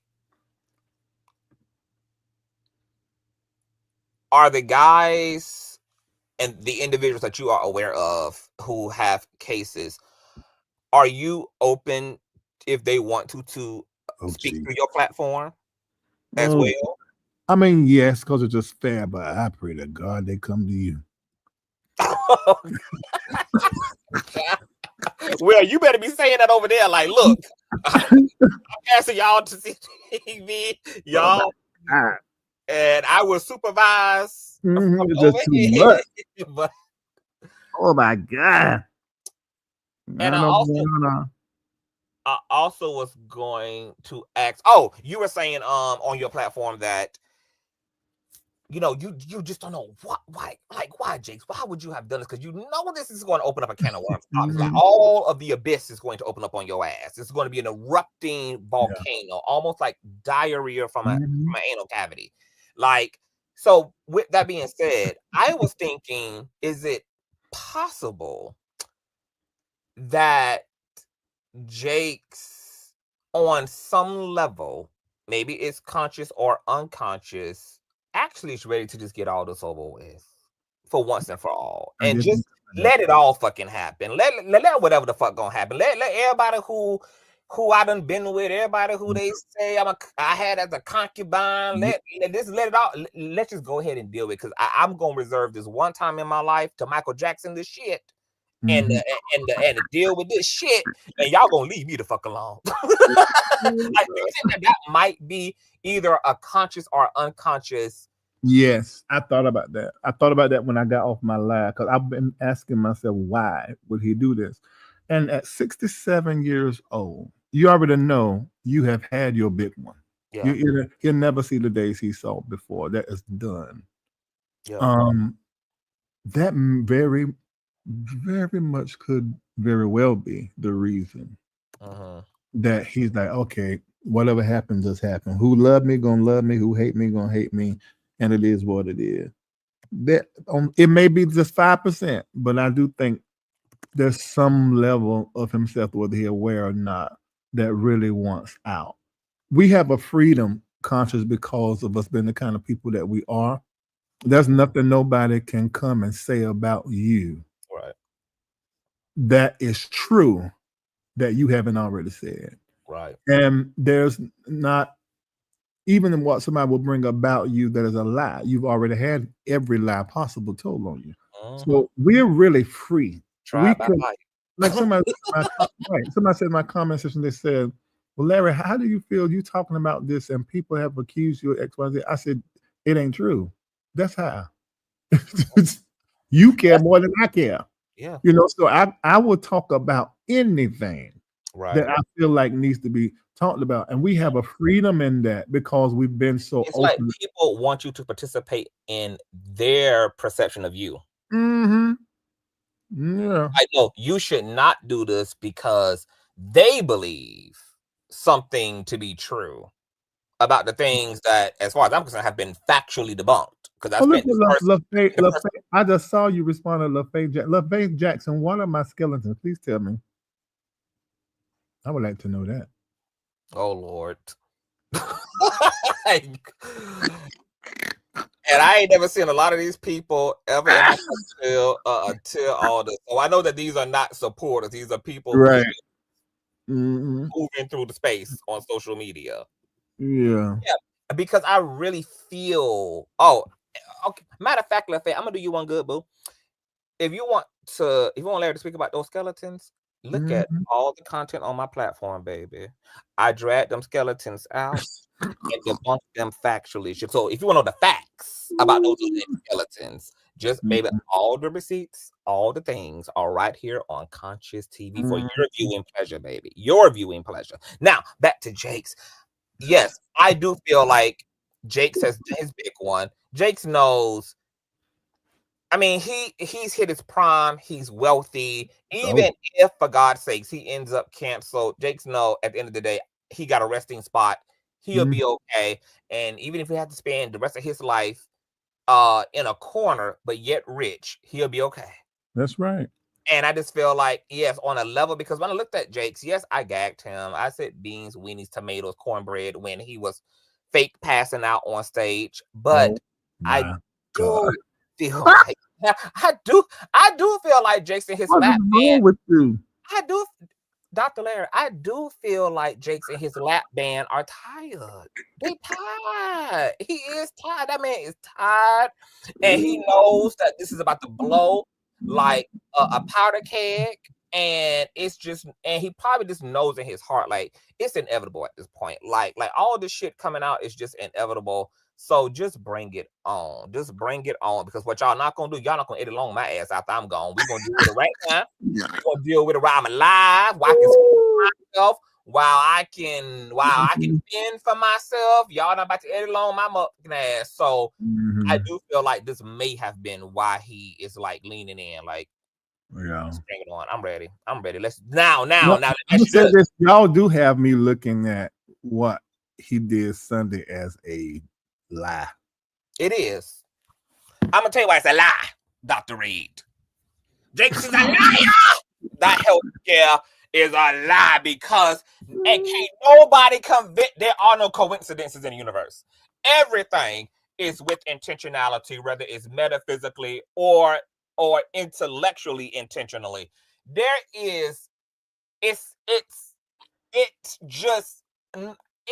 can be no other way to perceive his emergency crisis as produced, because the same day the lawsuit ironically was filed. It's just you telling me that timing. And let me tell you why. Also, I said this before, and I don't hear a lot of people saying this, and spirit is speaking to me visibly. He had to shock the world. Everybody had to know something happened to him, that there was an obvious real life emergency, a stroke, a heart attack, whatever. He had to be admitted to the hospital because Jakes filed a lawsuit and he got to prove pain and suffering and all the damages. And so really, so when he gets on that stand, just like Cardi B, when he get on that stand and says, This thing has grieved me. Not only has it economically injured me, it has psychologically, physiologically impacted my health. And there's going to be this big thing on record to prove that Jakes has been going through it. He had to come out of the shadows and do something super performative to establish a basis, not only for the sake of his claim of damages, but also for the sake of the jury. Oh yeah. Yeah, because I'm sure his lawyers are going to run that clip on that big ass monitor in the courthouse of just how malicious Youngblood's allegations are, and how they almost killed this elderly nobleman. But it's just hard to get away from the fact that this was not a publicity stunt for him. And I ain't mad at it, because like if I filed a lawsuit, I'm gonna have fake neck brace on. I'm gonna be in wheelchairs. I'm gonna be blind in one eye. I'm gonna be reading from medicated prescription glass. I mean, I'm gonna set it up. Cardi B knew what she had to do. I don't believe that Cardi B genuinely was impacted to the point about the allegations against her that she couldn't fuck her husband. I don't believe that, but I know why she had to say it. I know why she had to claim it. I know why she had to fake go to those therapy sessions about a bitch whose ass she just preferred to whip. Hell to suing you. But since I ain't going to go to jail at this point, I got to go this route, and I got to play my role. And because I know how attorneys are, I know her attorneys, just like Jake's attorneys, are saying, okay, we're going to need some damages. Okay, yes, you got this a deal that didn't go through. Okay, that's one thing. We need some medical expenses. We're going to need you on some therapy sessions. And because he is who he is going to the best of the best of the best of the best of the best doctors, the best of the best of the best therapists. All this builds up his tab. And that's why I believe, I don't know if they will mediate, because I'm just like, you wouldn't accumulate this tab and do all this if the plan was just to mediate. You must plan on seeing this through to the end. But I don't know. He now has heard what you said, and that all the Bethlehem is going to come for his ass if he follows through with lawsuits. So now they got to tally this in. So this is going to be interesting. Pam said we do work up those damages. That's true. Pam, this is what I'm talking. Pam, talk about it. You got to build this tab, because if I'm gonna do it, baby, I'm gonna do it. I'm gonna do it because the lawyers got to get paid. I gotta get paid. Like, we got to mitigate the cost spent to do all of this. So yeah, I'm gonna want the legal. I'm gonna want the tab to be as high as possible, so that everybody has a nice little cute coin to walk away with. I believe this is all, Larry. This is all strategy. It's all strategy. Well, I think he really had a medical emergency. That's what I think. But I must say that being that filing happened the next 24 hours, it does look. Larry, okay, riddle me this, because people said Jakes never has a store. You don't think it was also convenient that on this particular Sunday, Mr. Jakes made sure he had his resting chair to sit in to make sure his big ass didn't fall and actually break a bone and have a real medical emergency? And you don't think that's just real convenient that on this Sunday, baby? Wait a minute, I just thought of something. So did you think Trump was real? I do, because that boy was his head was really blown off. Yeah, I do. How about the second attempt? And I don't know much about the second attempt, but when it was when it was the GUN shots at the golf course, yeah, I believe it, because Trump has pissed enough people off to have a hit on his head. Yeah. Okay.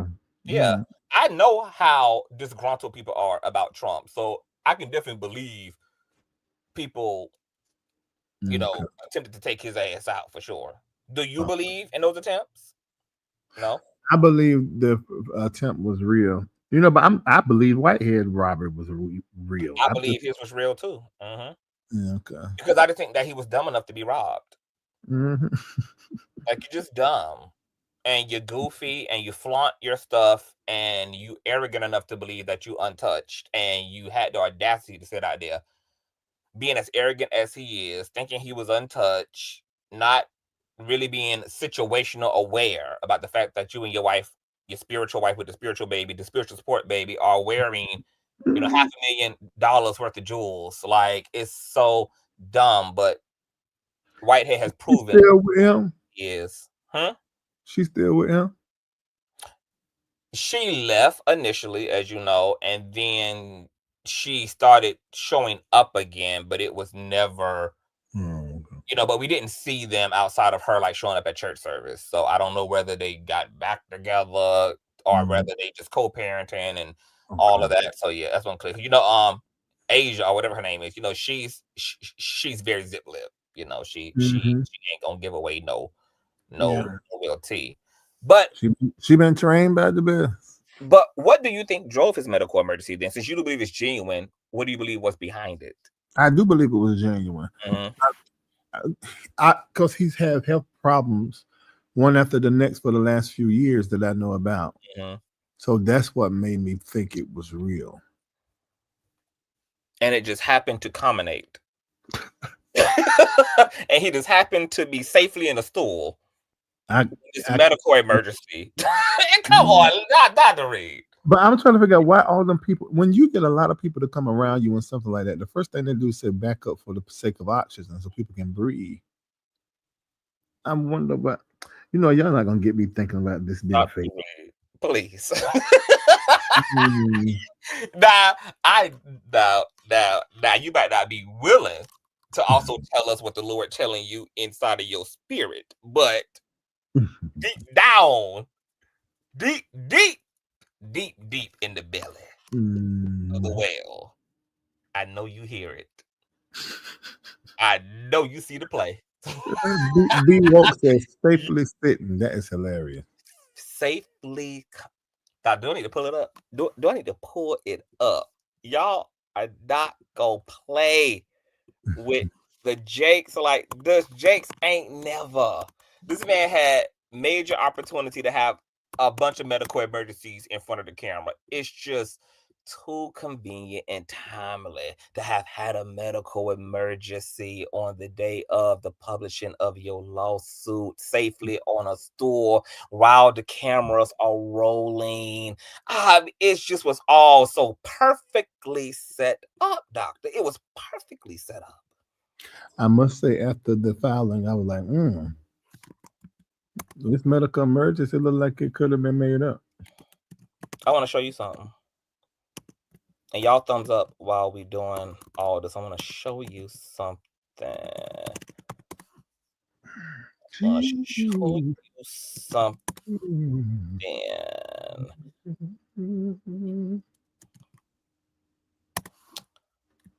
I can't find what I'm looking for, but I'm just gonna still play this. Oh Lord, my strength, my Redeemer, let him go in peace. Wait a minute. This dude look like actor. Come on, doctor. Oh, well, he called himself look like. He trying to signal for the folk. Like, I'm leaning. Come on now. Look at his left shoulder jumping.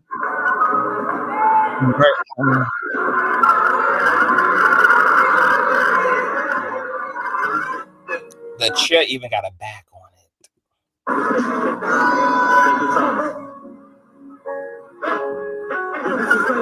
Did his wife come over there? Huh?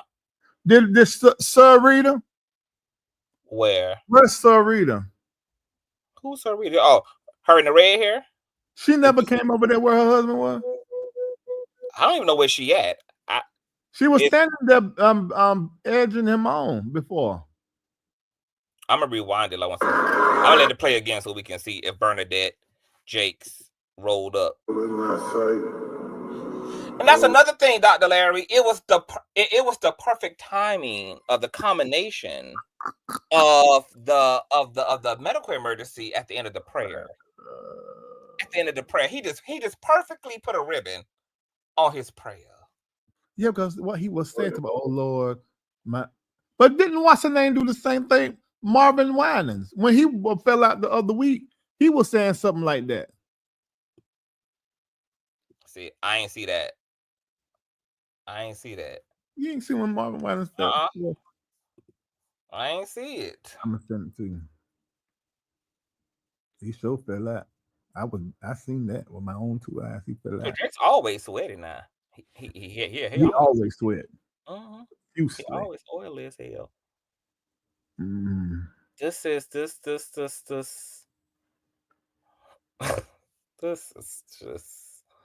it ain't no way. It just, I can't lie to myself. Oh no, his wife ain't over there. I guess she let the men come pick his big ass up. Well, and that is a man's job. These suits is tight around the waist. Back it up. I told you, everybody got on corsets and waist trainers. All the men's is waist trained down. I can't even back it up. It just loops. What is the I just texted to you. Why is you know what? What? Y'all gonna make me think this is just not real. Dr. Reid, if this was anybody else, I mean, you know that, hell, to your point, Jakes is not completely who he presents, right? Oh no, he's no. Okay, so he pulls stunts and shows. So what's the difference?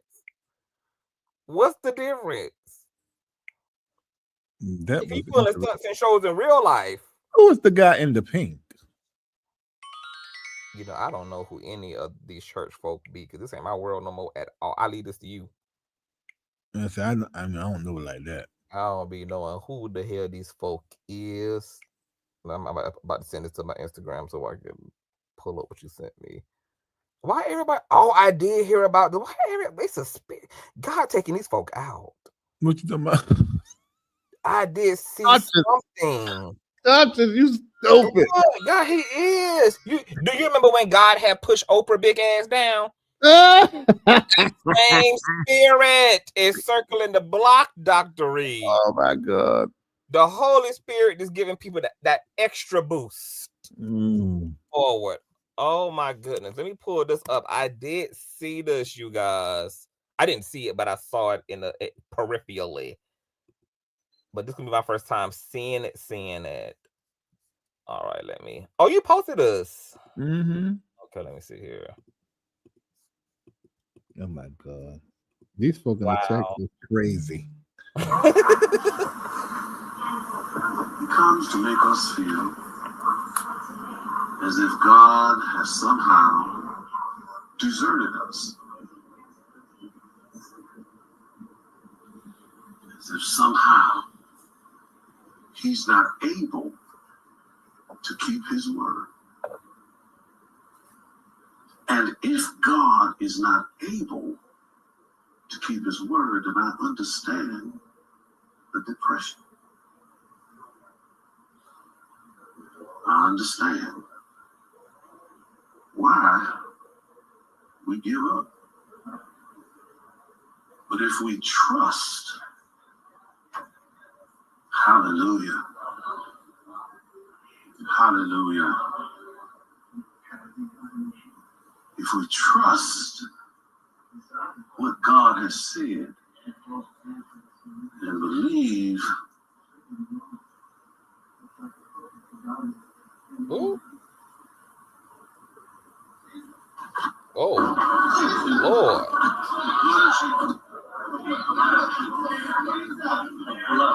He swayed to that side first, then fell the other way. Look like how Jakes was gonna do. It's like his brain put on a left signal and then quickly put on the right signal. Oh my God. Oh my God. What happened here, Dr. Reid? He said same thing Jake said. He said he just got a little hot. These people been under lights and turtlenecks their whole life, Dr. Reid. Ain't no way in hell this is just a matter of being a little overheated. Jakes has been on his pulpit for how many years over there on that Christian network every damn Sunday for various specials. That's what he said, what Marvin said, and it's what Jake says. It got a little hot. And there is a spirit of Yahshua running through the temple, whooping ass, chasing out the thieves and the heathens of it all. This is the Holy Ghost cleaning up shop. And if they don't really sit their ass down, they're gonna be put down on live television. What? So who is Marvin Wine? It's like, are you a fan of him? Because I like, is he filled with scandal? I'm a fan of his voice. Okay. Singing. I'm a fan of that. I don't really like I've just seen some things behind the scene and on the internet concerning all of, well, not all of the Duane. Oh Lord have mercy. You know, so I don't I mean, I enjoy his singing. So this is he's been able to keep his nose clean out of some things. Just the way things happen. I mean, you have means and you have ability, you can make stuff go away. Larry, don't you get your ass in no pulpit. I don't know what type of damn spirit running through the damn pulpit these days, but whatever it is, it's pushing folk over. Yeah, it's pushing folk the hell damn over. And the way that Shamaka and Kendall enjoy their skinny jeans, I don't know if they're gonna get to your ass as quick. Oh my God. As these other folk, child. Wow. So back to you. Okay, because you know last night you said, oh God, I got to I ain't go. talking. And then today you said, this is it. You think this gonna be it? I hope it is. Yeah, that's what I said. Even when subpoenas go out, you ain't coming on the platform to say, hey, this was Larry. No, you need to be updating, Dr. Reid. You need to be updating. At least update. I'm right now. I'm a no. Right now. Okay, but come update over here then. You just I might well do that. And then we update. But I'll like be with you as you update. But I don't want it's like I don't want me to become bigger than the story. I'd rather let the story be the story, what they're dealing with, let it be what they're dealing with. Just stick to, like somebody just telling me now, Tasha K is live and my face is in her thumbnail. Why? What is the point of that? Can I say why? I believe. I mean, you good. I mean, because she been thirsty for interviews. She been thirsty and got rejected. She been wanting somebody, a particular person, to come down in that basement, in that cellar, and she been getting the hell to the Nizar. And now this is retaliation because she got 1 million subscribers and can't even do 27,000 views, and you got less subscribers than her on YouTube and going viral everywhere over the damn story. So this is her way of grifting then. She got a grift. She tried to get her clicking a view to eat. She tried to get her clicking a view the regular way. Okay, you come on in and talk to me. No. Oh, okay. Right. That's what because they saying that she's like trash. She's like trashing Youngblood. And so he's texting me like, why she come to me so nice and so kind and trashing you so I can do an interview with her? And then I tell her no. And now she got to my TD Jakes versus the sex offender. Like she's trying to go hard on me. I said that's because of me. I said that ain't really all. Let's not just because see, no, I think you're taking it too easy on her by even bringing on her. This is who she is.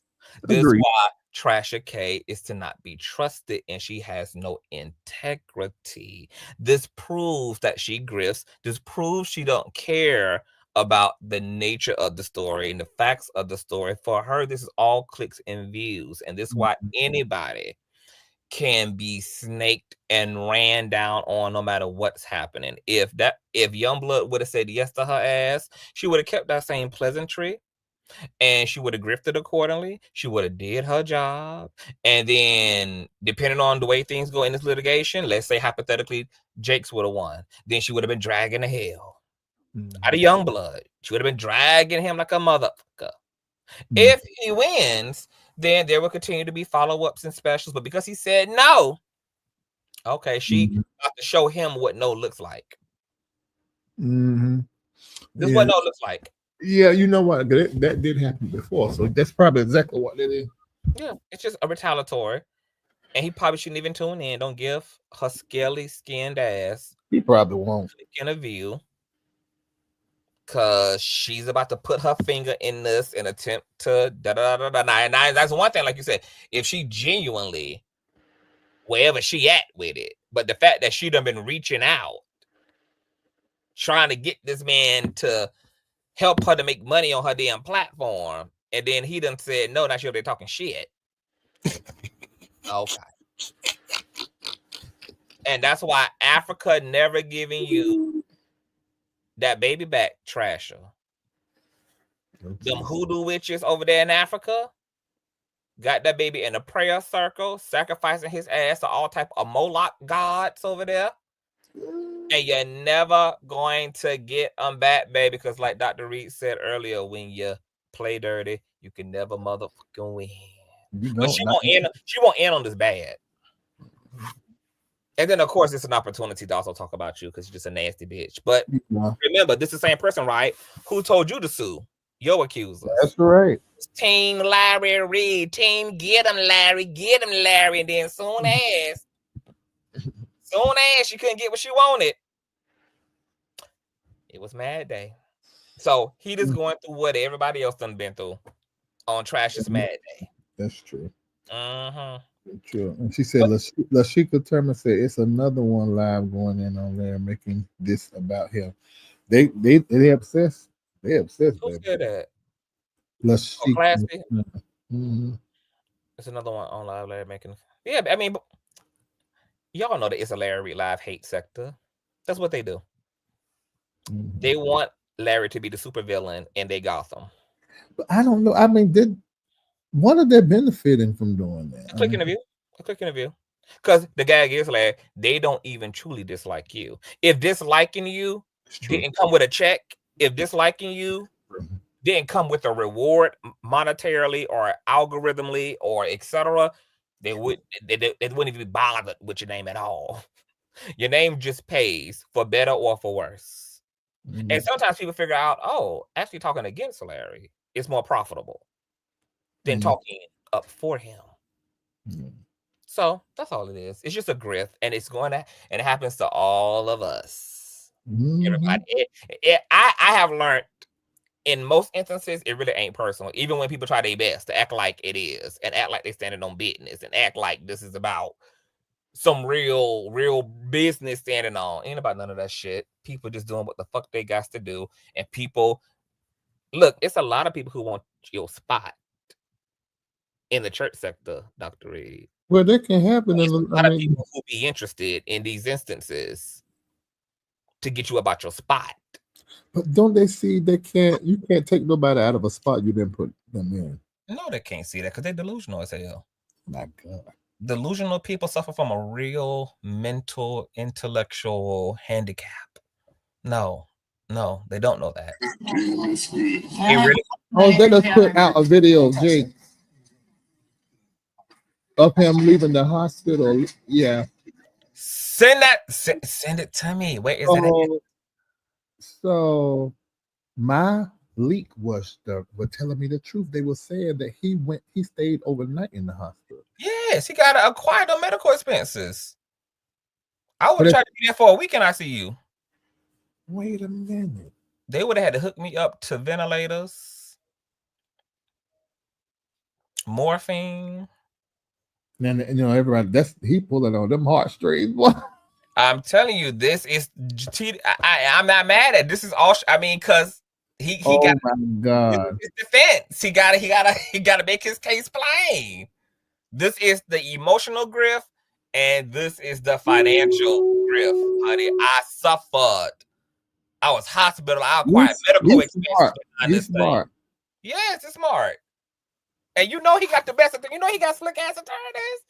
He ain't gonna even hire nobody who ain't got their shit together in this. He is smart. Oh my God, this made me think it was fake. Larry. Oh no, I don't want. I can't let that be in my mind. That yes, the hell you can. What? How could you? Oh no, I'm not. Look, I'm not letting my mind go there. I can't. I don't think it's that. It cannot be. It cannot be. Why can't it be? I don't think it's that nefarious though, considering that he got a lawsuit. So it makes sense. You gotta build your case. Because now that he's doing this, you know what I think, Larry? I think it's gonna be hard for him to prove the loss we think he might be trying to use. Jesus. I need a minute.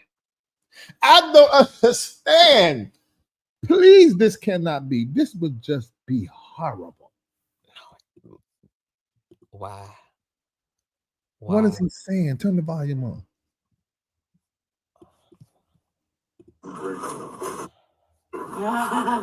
we are. I gave my all in delivering the message. Oh, Jesus.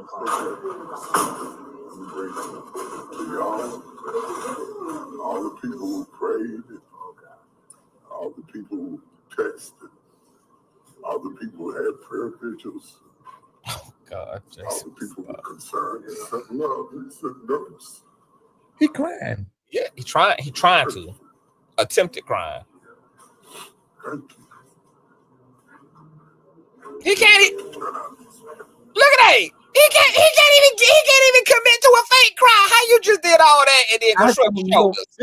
I gotta get Larry, I can't. This man ain't even shed a tear and then just did with that deep ass baritone, sickly voice, and then just gonna shrug his shoulders like, okay. I cannot believe it. I'm gonna have to go to my altar. TD This get away from me with this. Get away from me with this. Looks like it's fake. Get away from me with this, TD Jakes. Larry, ain't no way in the hell. How you go from this? People were concerned and sent love and sent y'all to this. What? Larry. Duane and Reid. Stop playing with me. Y'all better stop playing with me. I'm telling you, I'm not gonna let the internet play with my third eye for 2025. It's just not gonna happen. I'm gonna have a politically incorrect eye for 2025 because I'm tired of being right. Oh my God, this just.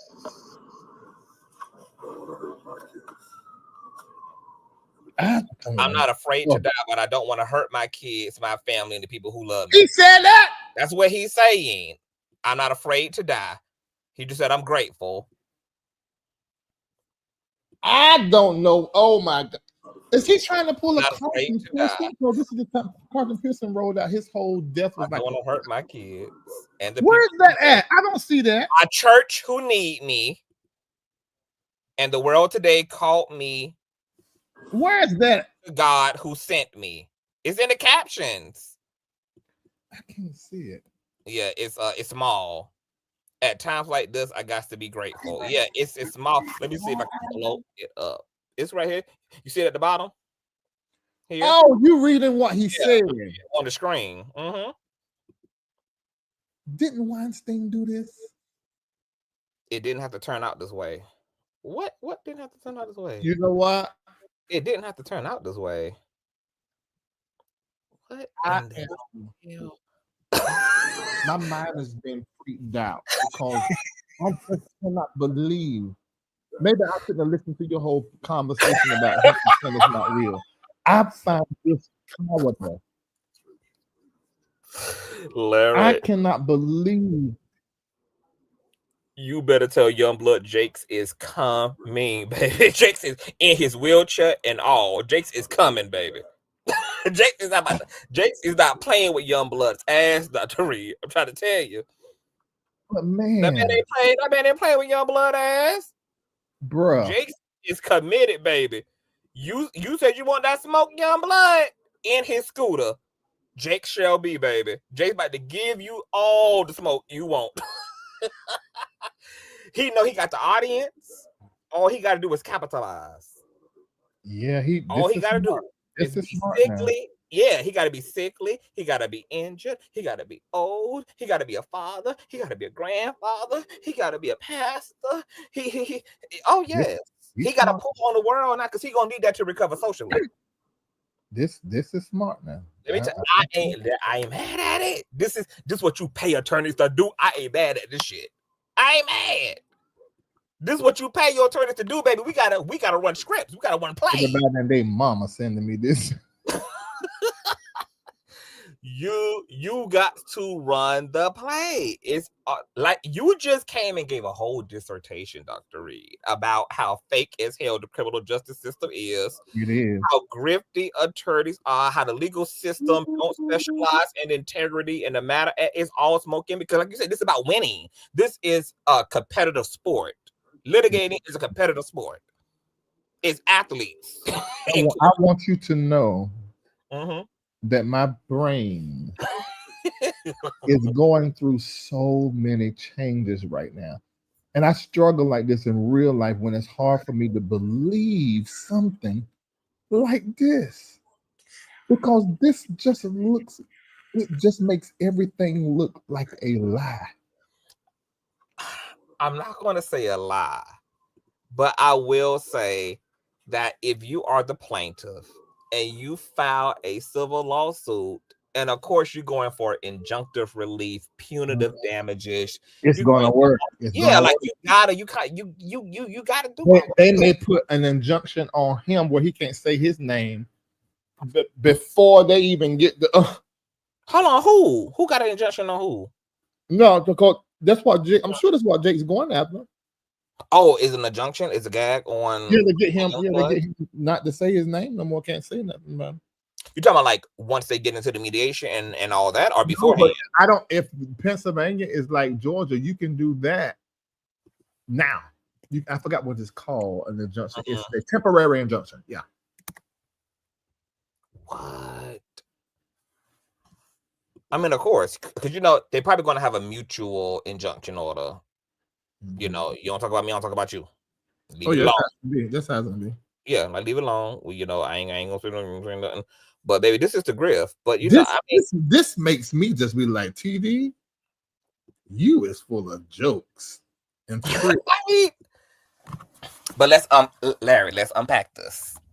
If I am a triple kabillion Ubinaire and I sue you, but a part of that has to be, recouping economically, but I ain't really experienced no real financial loss. That means that Jake's about to rest on the emotional shit more so than anything else.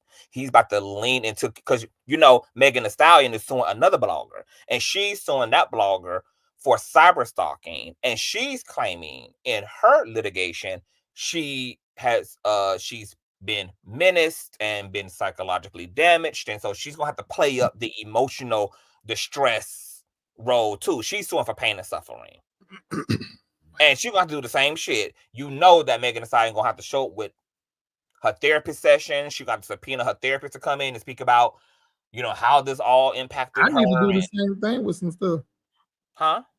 I need to do the same thing. Let's see if I can't sue, but I don't know nobody rich to sue. That's why God just went ahead and made your ass rich, so you ain't got a grift. Because it's like everybody come after me be broke. I need to be somebody come after me that got some money so I can go get in my wheelchair, find my scooter. Where is your scooter? Where is your scooter? Look, if you stay on TD Jakes name, if you stay on his big ass neck hard enough, I'm sure he'll slip up like he did that one time for the pulpit. Mm. and give you that work because he want to give you that work too. But this man knows damn well that he has an experience. In my personal opinion, I do not believe that Jakes has experienced any objective financial loss yet. And I think the thing he can use, it probably ain't even been a clear statement that the deal didn't go through because of all of this. So I don't think they're confident in resting on that. So they got to play up him being raggedy and depressed as hell. They got to. That's the only, because he rich. So it's kind of like, what you gonna be able to say back in terms of a loss? You ain't lose your business. You ain't lose your church. Deals didn't go through, but you have to factually prove that there's a correlation between these allegations and then the loss of that deal, and that's probably not there. So now, yes, we got to grift and put on the production that you on the sick and shut-in list because of all this shit. And then, then you build upon it from here, Larry. Then you start refusing to do small deals, like small gigs. You start canceling shows and shit because that's how you build that's how you continue to build up that. Yeah, you're right. I know Yeah. firsthand. That's exactly how I'm doing. I'm too sick. I can't consistently work. I can't consistently preach. I'm just going. Look, I see the play. I see the play. The play in plain sight here. When I tell you the fact that we're having this conversation and then this hits the internet. You know how my eye is. You know what it gives. I'm telling you, the spirit speaking to you to try to be kind. Everybody and their mama is sending me this. Let me go ahead and post this so everybody leave it alone. You trying to be kind and generous to Jakes. But it just makes me think. It makes me think more about how y'all thought about it was fake. It makes me. Honestly, I am having the thought now. I still believe it's real, but y'all making me have the thought. Especially this video does not help. None of it. The stool in the middle of the pulpit that typically is not there at the perfect timing of the conclusion of his prayer was enough for me.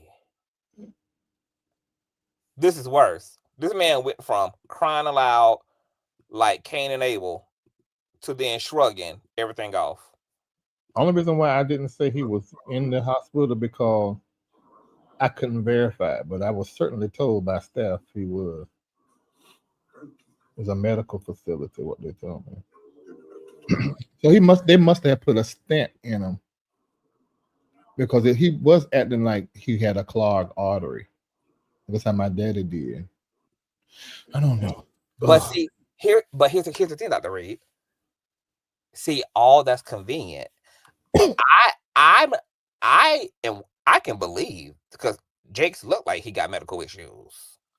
I can believe he got medical issues, but I think that's what they're building upon. Let's go ahead, do a stunt and a play, allegedly. This is all my speculation. Do a stunt and a play. Since you already got hypertension, you already possibly got diabetes and whatever the hell else going on. And we can play off that. We can aesthetically grift off of what's already preset up for us. Take your ass out live on stage so that it's believable when you start canceling shows, because everybody know you had a medical emergency. When you start, woe is me, the family speaking out, Jake's doing okay. Because once again, not only do he got to build that tab, he got to recover socially. Mm-hmm. You gotta recover socially. This is the recovery. Because he can really have a big service Sunday. This is the jury play. Youngblood need to start doing the same thing. I'm being threatened. I had to move. I'm living out a Red Roof Inn. Baby, you better get to your play, Youngblood. You better get to the play. Cannot. Because baby, if it was me, baby, script for script. Baby, you see me, I see you, we see each other. You razzling, I'm dazzling. I can't. When I tell you, baby, them lawyers are lawyering. Pam said it. Pam corroborated it. Pam came in here and corroborated. She said, "Yes, God. Yes, God. Yes, God." So what else will you need, doctor? The Esquire corroborated. Come on, you know darn well this man been under lights his whole life. This man only on stage for 1 hour and 30 minutes, and conveniently your medical emergency happens in front of millions of people while you are perfectly situated in a stool and you don't have to really risk falling and actually breaking something. When I tell you, I don't even know what the hell to say. What you say is, lawyers, job well done. Baby, because y'all on strategy. They're doing it now. And I love to see it, baby, because look, I want to see Diddy ass locked up because I know he's guilty of at least 1 out of the 1 million things his ass been accused of. But sometimes when I see the way his lawyers be pussy pop, like the way I be seeing, I be like, oh, I gotta give it to him. That's some slick shit right there. That's some good shit right there. Lawyers are doing what lawyers supposed to do, baby. They here for your defense, not for the truth. They're here for you. They're here for y'all's joint outcome. Don't give a damn about the truth, like you said, the facts, the ethics of it all, the situation. No, this is about winning. This is a competitive sport. That's why we pay for the best representation. People who have the most acute, masterful understanding of the law. Because the more you know, the better you are at pussy popping, baby. Oh yes, I'm here for it. Stage to play. This is the Greenleaf exclusive. Stage to play, baby. Stage to play.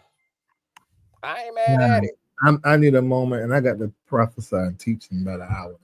Oh yeah, church tonight. Yeah, you take that in, and you keep me updated on what your brain concludes. Oh my God, I'm like so just shocked. It just seemed, and we were talking about it, and then this gets posted. It just we were manifested, honey. That I was you know what I can settle with? I can settle with his medical issues are true, but they're using it. Yeah, that's what I was saying. I can feel confident. That's what I was saying. Yeah, I was saying that he already got these pre-set up issues. He already got these pre-medical issues. They're just playing off of it because it's convenient. It's right there for taking. Why not? Why not use this? Why not use this? Because you ain't experienced no damn real loss yet. So the loss gonna have to be mental, emotional, and in health. That's gonna be our biggest pull. And plus, it's gonna be, oh, this is a great sympathy toward the jurors. Yeah, coming in this father, because as you said on your platform, right? You learned and came to the understanding that you believe that they running down on Youngblood because he's easy. He's coming in all fucked up and toe up. It's going to be hard for a jury to empathize with a registered sex offender. This man who abused the church and abused and weaponized God in order to, do these perverse So, he said, I see what he says. Serving God's people is an extraordinary privilege, and Sunday was no exception, as I gave my all in delivering the message God placed on my heart. Even when I sensed the weight of my humanity and pushed through nonetheless, I'm reminded that even the strongest must rely on his strength. I give thanks unto the Lord that I did not have a stroke. However, the event could have been fatal if it weren't for God's intervention. A special thank you to God and the medical professionals in our city whose speed and expertise were beyond exceptional. My job is to recuperate and reflect on God's protection. I owe it to my amazing family and church members to rest and ruminate as he restores me towards his service. As God calls us to honor the Sabbath, I'm reminded that rest is not a weakness. It is a divine gift. While I continue to be strengthened by his grace, I stand in awe of my family and the tremendous leadership team that surrounds me. Together we press forward, steadfast. Oh, listen, I know this is a play. This here is a play. I've heard from friends from the global community who expressed God's love in ways that were astonished. God's faithfulness was unmistakable to all those present. I'm forever humbled by our outpouring of love and support. I will always give my best. May his presence continue to guide and sustain you and provide peace and protection. So that's his way of being like, okay, give me a minute to sit down. Yes. I've been giving you the lie. It sounds like the same thing that Ivy Hilliard said after that ordeal with his wife. That they're absolutely using this as an opportunity to secure the church, to get them wrapped back into let's pray for the leader, because this works. This works in Black church. This works in Black church. Yes, he already got the cult following, so they ain't going nowhere no matter what the hell the verdict is. Even if he was found guilty, his ass is going. Another prophet just sent me a message from London saying, "I'll be honest, I don't think Bishop Jakes had a real health scare." Period. Allegedly. Period. I hate to believe that. My God. Larry, you just concluded what I just said. He got to recover socially, right? So so all this is the massaging. This is the pre-massaging. All of this is the foreplay to secure the empathy and sympathy of the public and the jury. They got a whole thing going on right now. He got the social aspect he got to recover from, and then he got the jury part he got to focus on. This is a public display of the wicked, conniving trickiness and slyness that I have seen from the Jakes camp behind the scene. Now it's in front of everybody's face, but people aren't going to recognize that as that.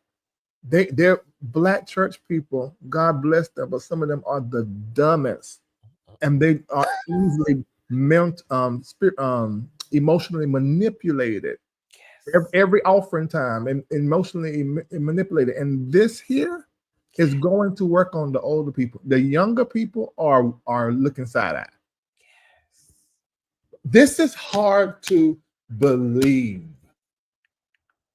that you will use sickness to try to get the narrative in your favor, and you have been way less than integral in handling these situations. Nobody asking for your perfection, but the way that you have handled things just ain't been right. You could have, oh God, I got to sit with this, because I've got to wrap my head around the possibility that this is really what is wrong. I cannot. And people want to drag me. We would never do no tricky stuff like this.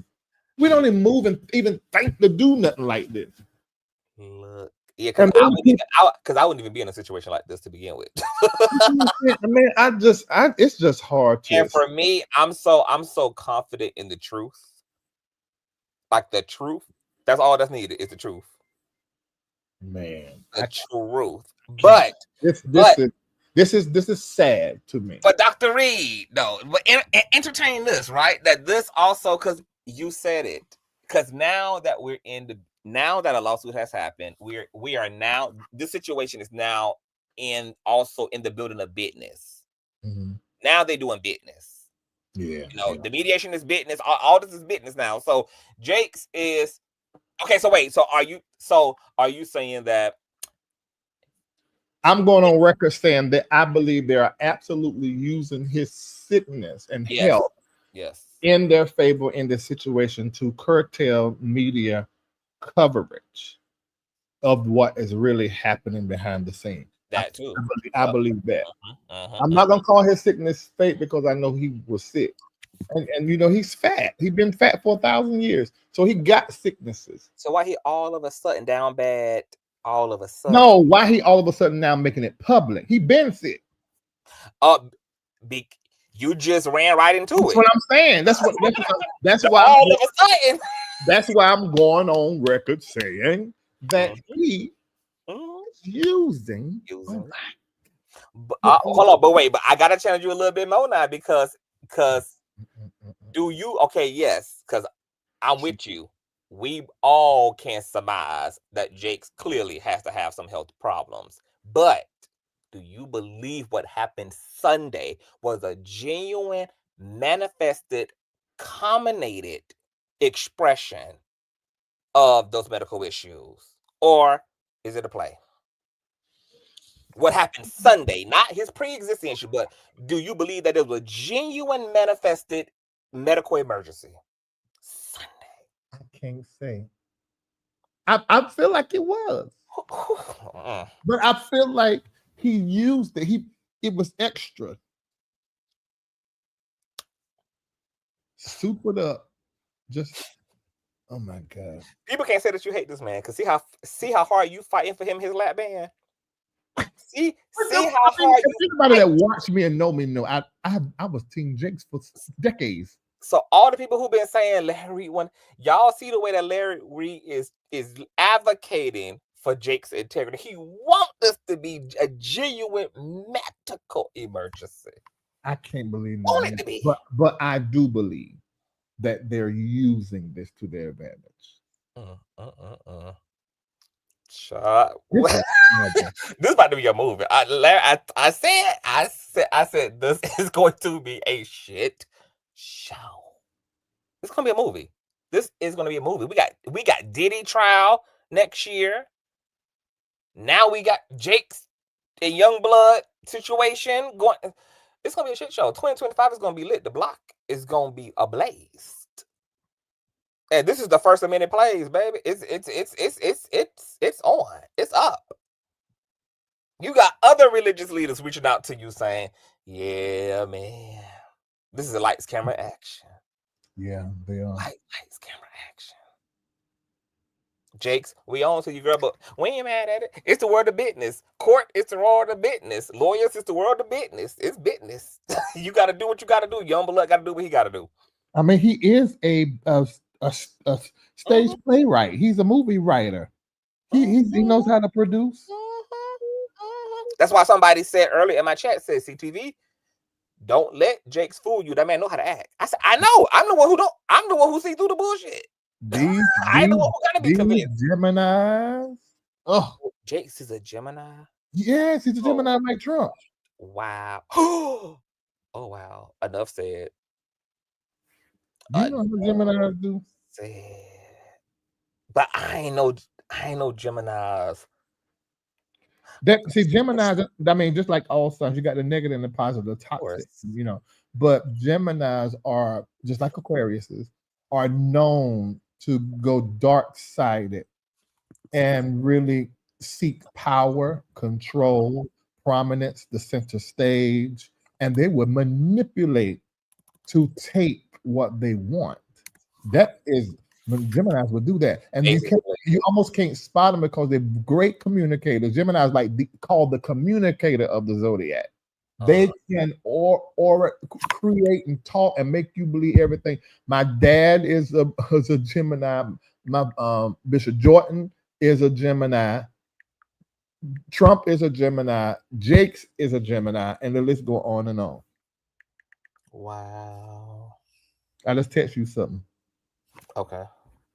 Kanye is a Gemini, right? He is. Do you want to pull this up, or this is just for my personal viewing? Okay. I'm going to send this to myself. I am hollering. I am screaming.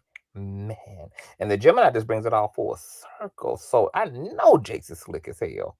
He is. But he in the world of business. These suits are just they business. Would you suggest he not take the advice of his attorneys? Like if his attorneys, you know, he better stay out of court. I know that.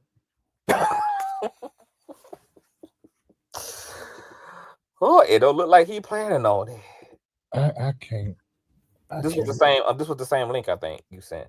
The same thing. No, I sent you a message.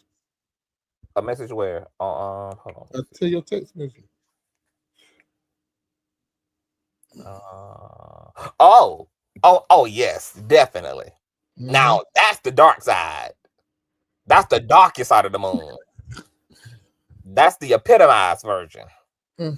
Yes, God. That makes sense. Wow.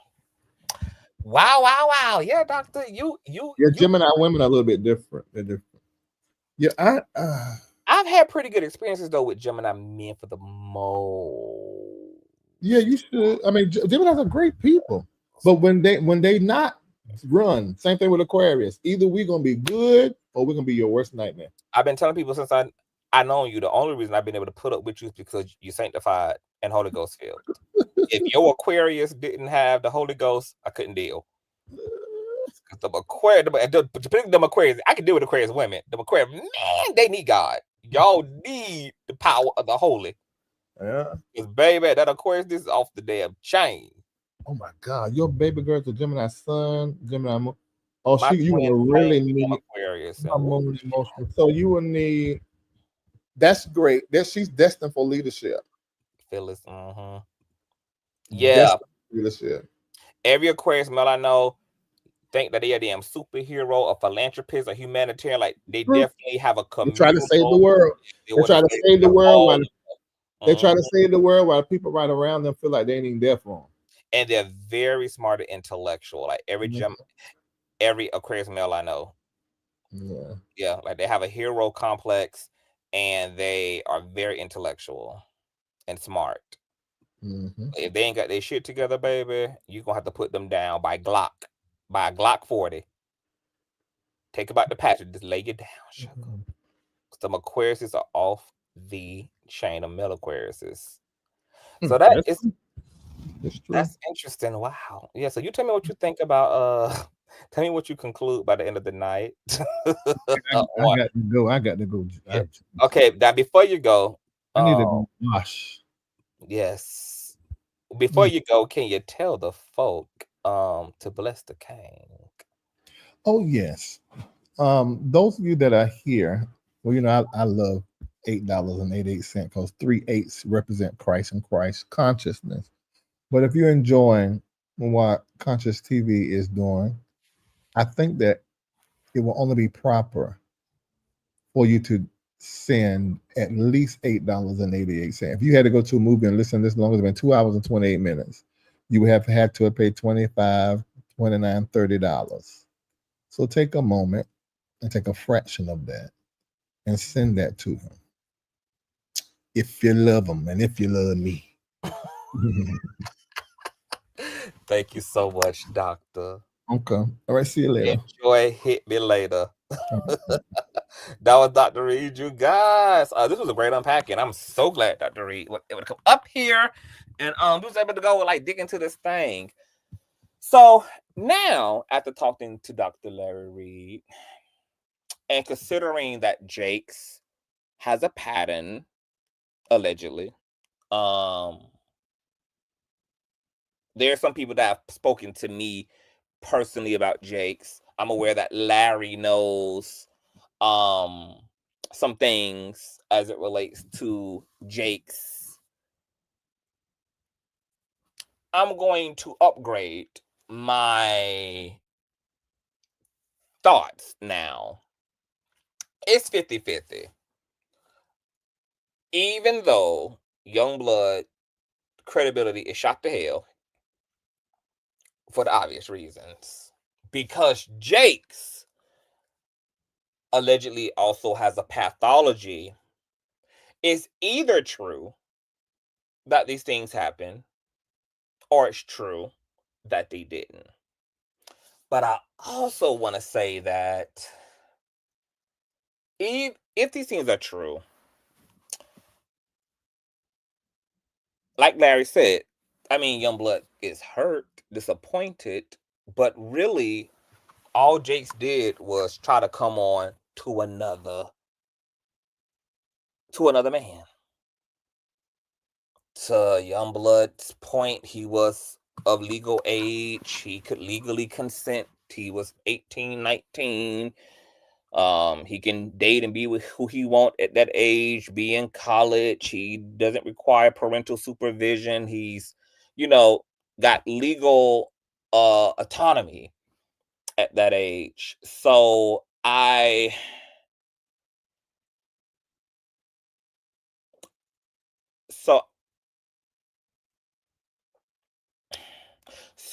don't, so what?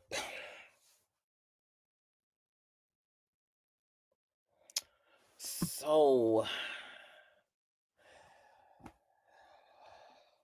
the shakedown, this is what I should have asked Dr. Reid about. Maybe Dr. can comment in the comment section. So then I'm curious, like, I'm curious to know then, because he can't claim, he's not I don't I don't know what he's claiming. Larry said he's somehow thought he's just hurt. He's just hurt. He feel the sting. I'm gonna have to watch that interview. I'm so scared to watch this interview. I don't know what I don't know why, Dr. I don't know why I'm scared.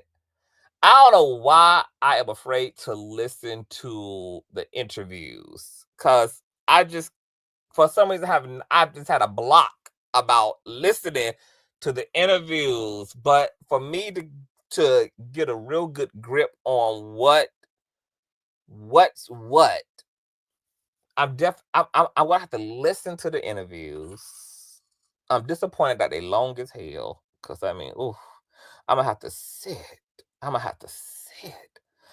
Oh, I'm gonna have to sit for hours, y'all. I'm gonna need Jake's stool, baby. Okay, if that stool was good enough for Jake's big bike, I know it's definitely strong enough for my dainty ass, baby.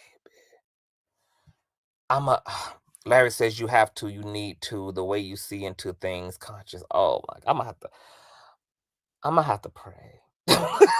I'm gonna have to get myself ready, because Lord, it's just so much. Oh God. Because now I'm curious, like, what was Tyrone Blackburn then trying to accomplish? You were trying to cipher all this money out of Jakes because you just thought that Jakes would have not wanted anything about being same gender loving and all of that to be out. It's only like an hour, so okay. I thought it was like hours. I thought y'all was up there for like 3 hours. Oh, I'm thinking about me and your damn interview. Me and your damn interview was 3.5 hours. Okay. All right. Okay. I think I'm gonna do that. I think I'm gonna I told you guys I got some clips out of me and Dr. Reid's interview to post out on social media and stuff. So you guys be seeing that sprinkled throughout the night. And while I'm doing that, I'm gonna listen to both of these interviews. Yeah, and I guess if I whatever I extract from that, I'm gonna take. I'll probably come back and talk to y'all about what I extract. If it's something different, if it's not different from where I'm already am with it, then it is what it is. But if it's different, if I come back with something different, then I'll definitely give that to you all. And yeah, so now I'm curious to know what is the situation. I'm not doing anything, boo, for kill giving. I don't do nothing, I don't celebrate them. Why would I celebrate the day that those troglodytes came over here on the Mayflower ship, bringing over niggas, killing indigenous niggas, genociding folk, and literally stole this land from indigenous people? What am I gonna be celebrating Thanksgiving? Ain't nothing for me to be thankful for. Thanksgiving is a colonizer's holiday. That ain't got nothing to do with us African folk, with us indigenous American folk. So as far as I'm concerned, they ain't no damn holiday. Holiday where? Holiday for what? Who holiday? Who Thanksgiving? No ma'am.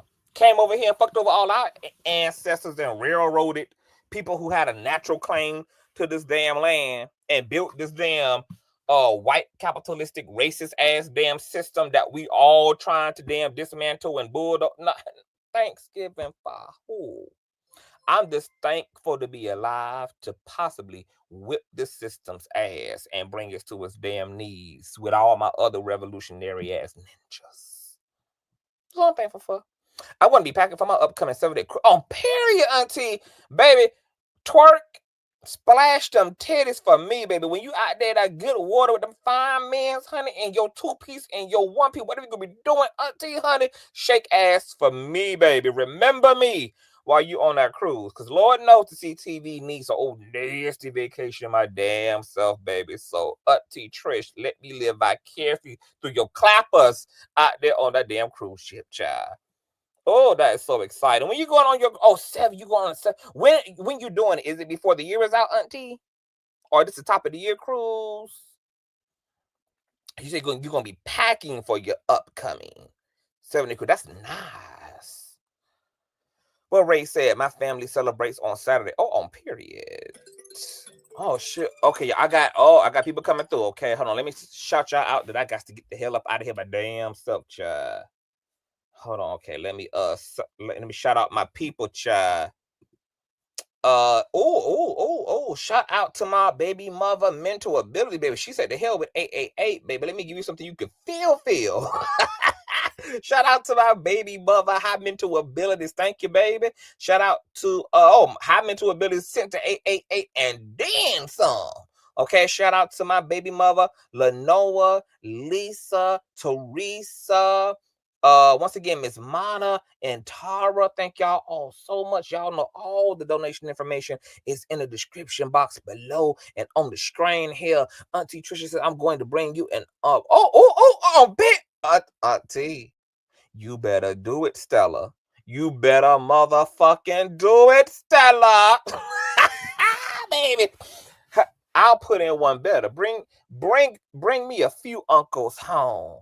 Auntie, I want you to really get your swerve on, okay?